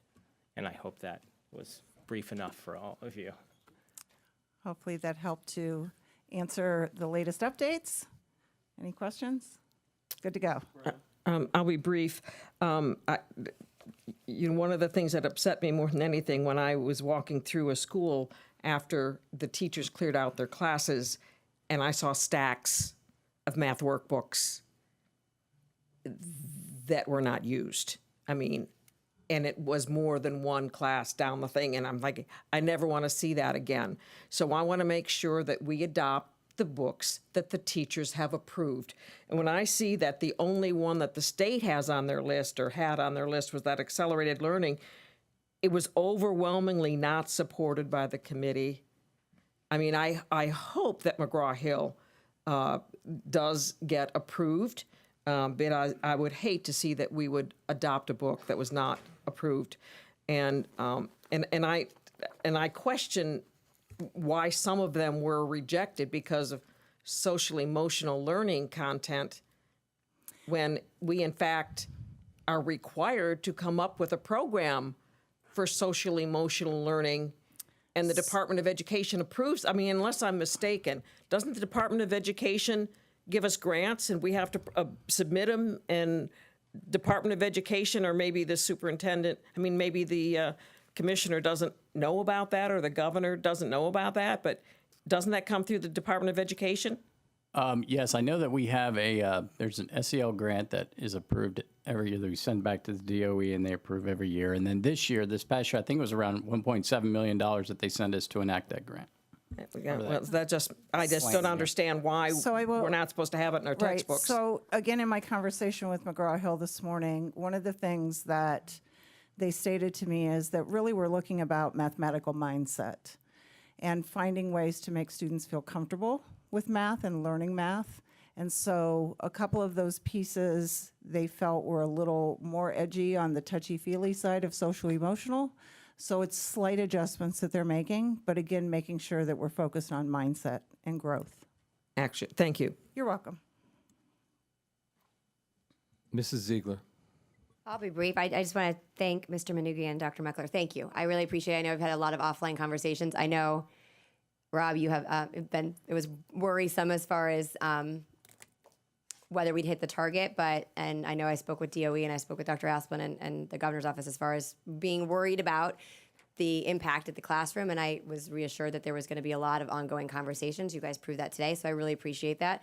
I know there's different schools of thought about what, why, and whatever, but at the end of the day, the disruption is what we're trying to avoid, so I really appreciate you guys' work. I know it wasn't light, so hopefully you can take a breath soon. Before you leave, I just a couple things. The process is what bothers me just a little bit, which is not at all your fault. I quizzed Dr. Aspen extensively on this, and it seems that this is the first time that this kind of thing has really ever happened, and that if there were questions about a textbook, it would seem to me the DOE could have solved the simple problems that you're bringing about, but that's neither here nor there. Where I'm most concerned is the teachers, because we're missing this time, and once again, because of I don't know what, somebody's process being askew, perhaps at the DOE, then why is it that teachers always have to be the bottom rung of this process? So it's really important to me that as a school board member that the teachers know that we are aware that this is a problem for them and that we care about it, and we're going to do everything we can to get it to them as quickly as we can and resolve their lesson planning as quick as possible. Absolutely. So can I address that? So just so you're aware and everyone is aware, the POs, our process was done. No, and I know that's not being questioned, but our POs were sitting at Florida School Book. We were ready to go. We're still ready to go. We ordered algebra, geometry, and algebra 2 books today, teacher editions. So they'll be on the truck within 24 to 48 hours in here, and we'll process those and get those out to schools very quickly.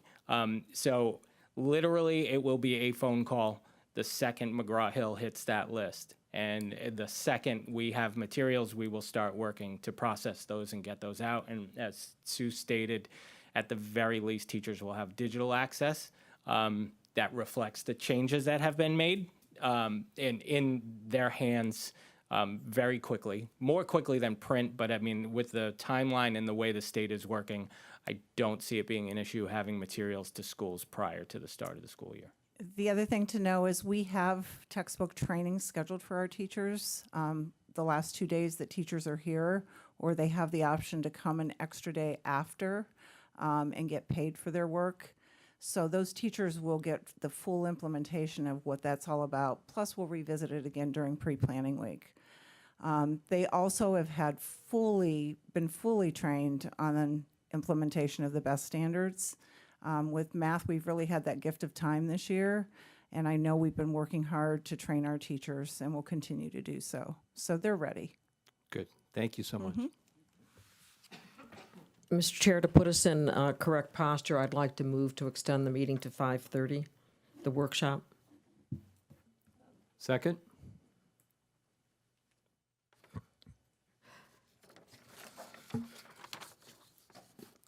I'm fine with that, but I'm seeing motions because we have to prepare the rooms. I'll leave that, I'll defer to the superintendent, but.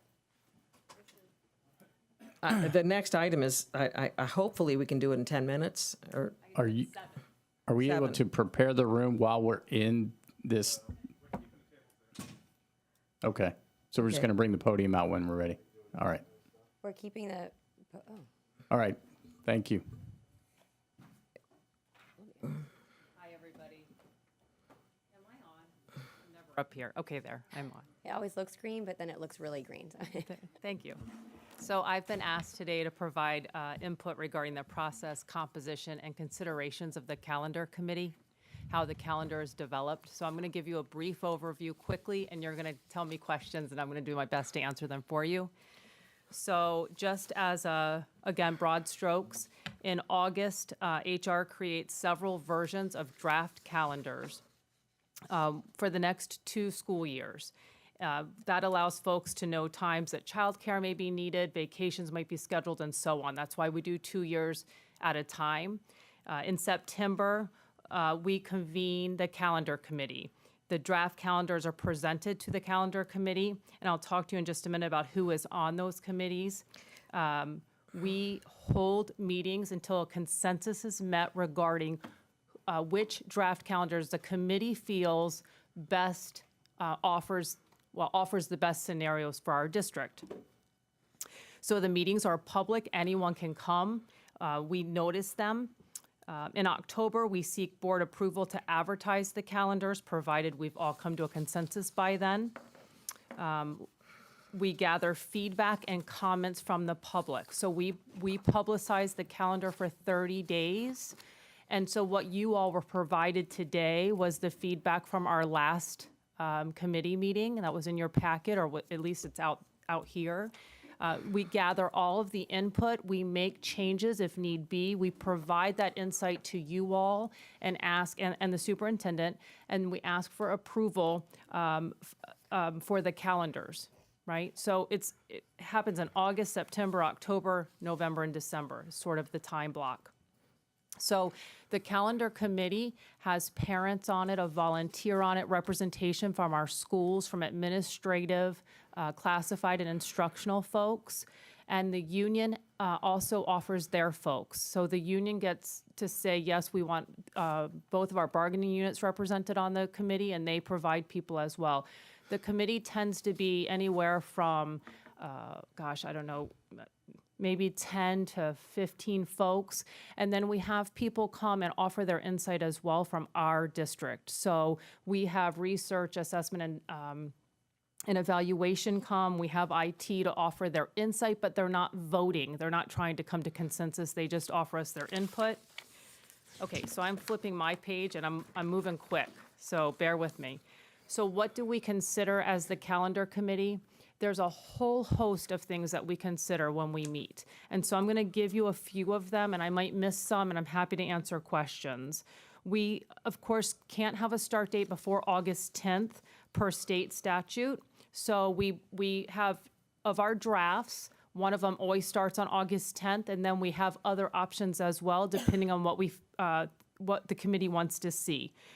We give consideration to the total days per semester, and we try to make them as equivalent as possible, 45 days per quarter, 90 days per semester.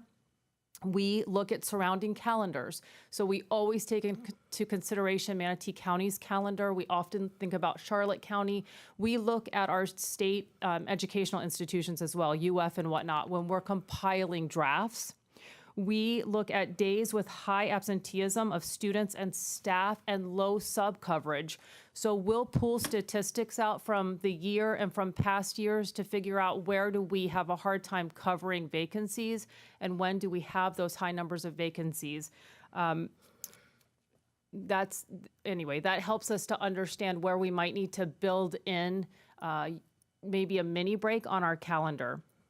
We conclude quarter 2 before winter break every chance we can because we've been provided feedback from families that might have graduating seniors who are graduating early that allows those kids, those students, I'm sorry, I have kids of my own in the district, so it allows the students to start on the college schedules for the early entrance.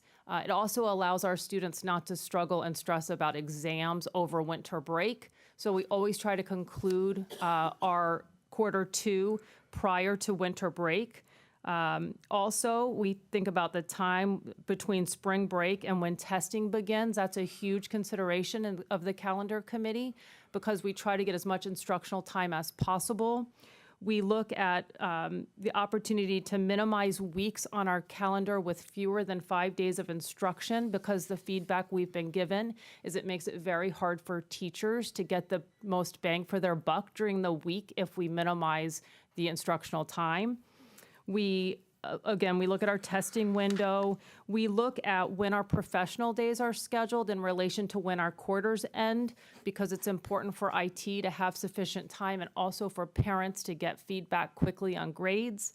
We give consideration to the beginning and end of semesters. So there's a whole host of, we always have religious holidays in front of us.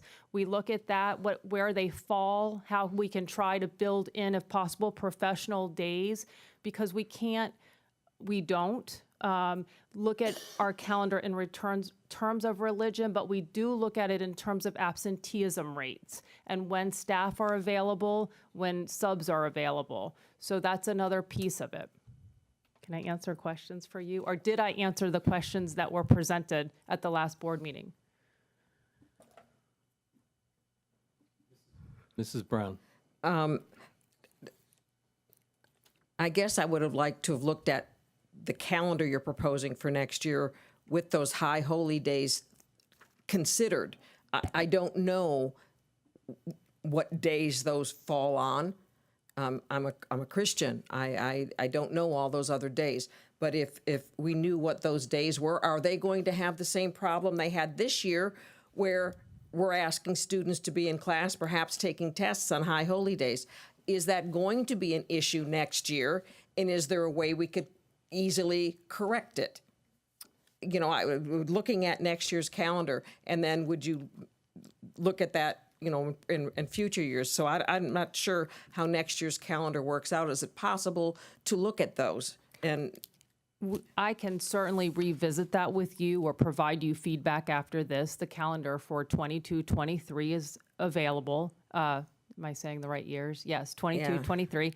So it has been created.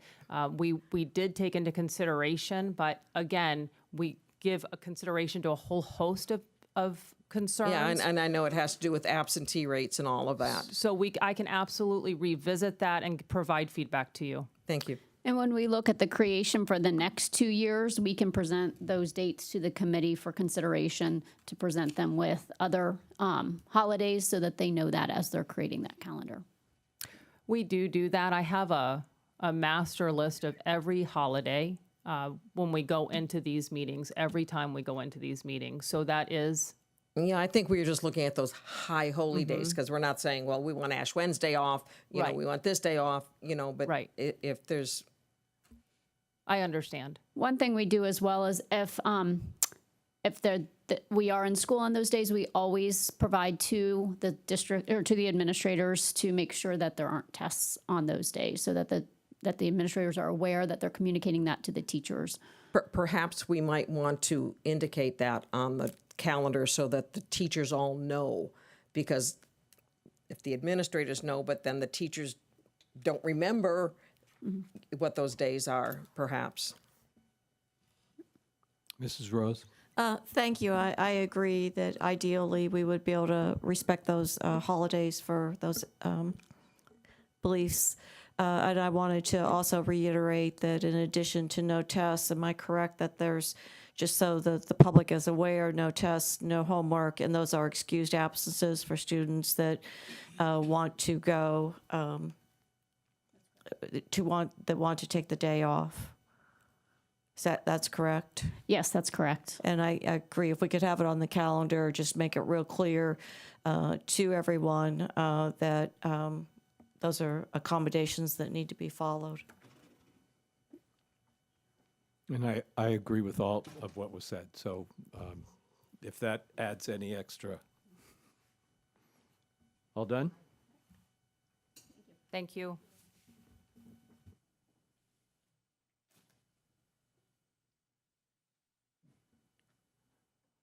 And now we're up to member comments. Am I trying to get us all under 5:30? Yep. Member comments? Mrs. Brown? I just want to inform you all that I'm going to be making a motion to reconsider the vote by which item 37 regarding policy 3.17, the recording of parent-staff meetings, to reconsider the vote by which it passed. I was on the prevailing side, and I intend to change my vote in relation to the emails that I've received, and also I think, well, I guess I can explain it then. I just don't think we need more hassles at this time, and I would just like to pull that item because of the concern that have been raised.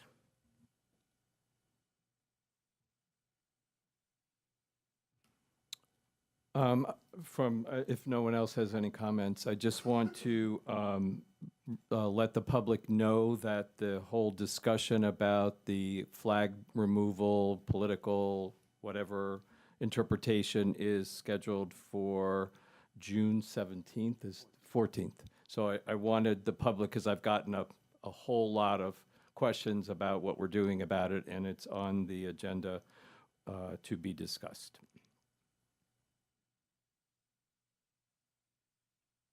And with that, I will conclude.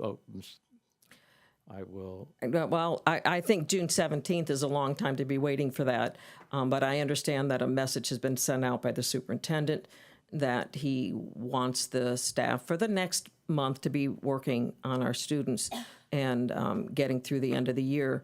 But I have a lot of concerns about that, of the messages that we're sending to the students and to the staff by removing them. I understand that we don't want to put administrators in the position of being flag police. And so I understand why you're making that decision, why that decision was made, but I also understand the concerns of people bringing them forward.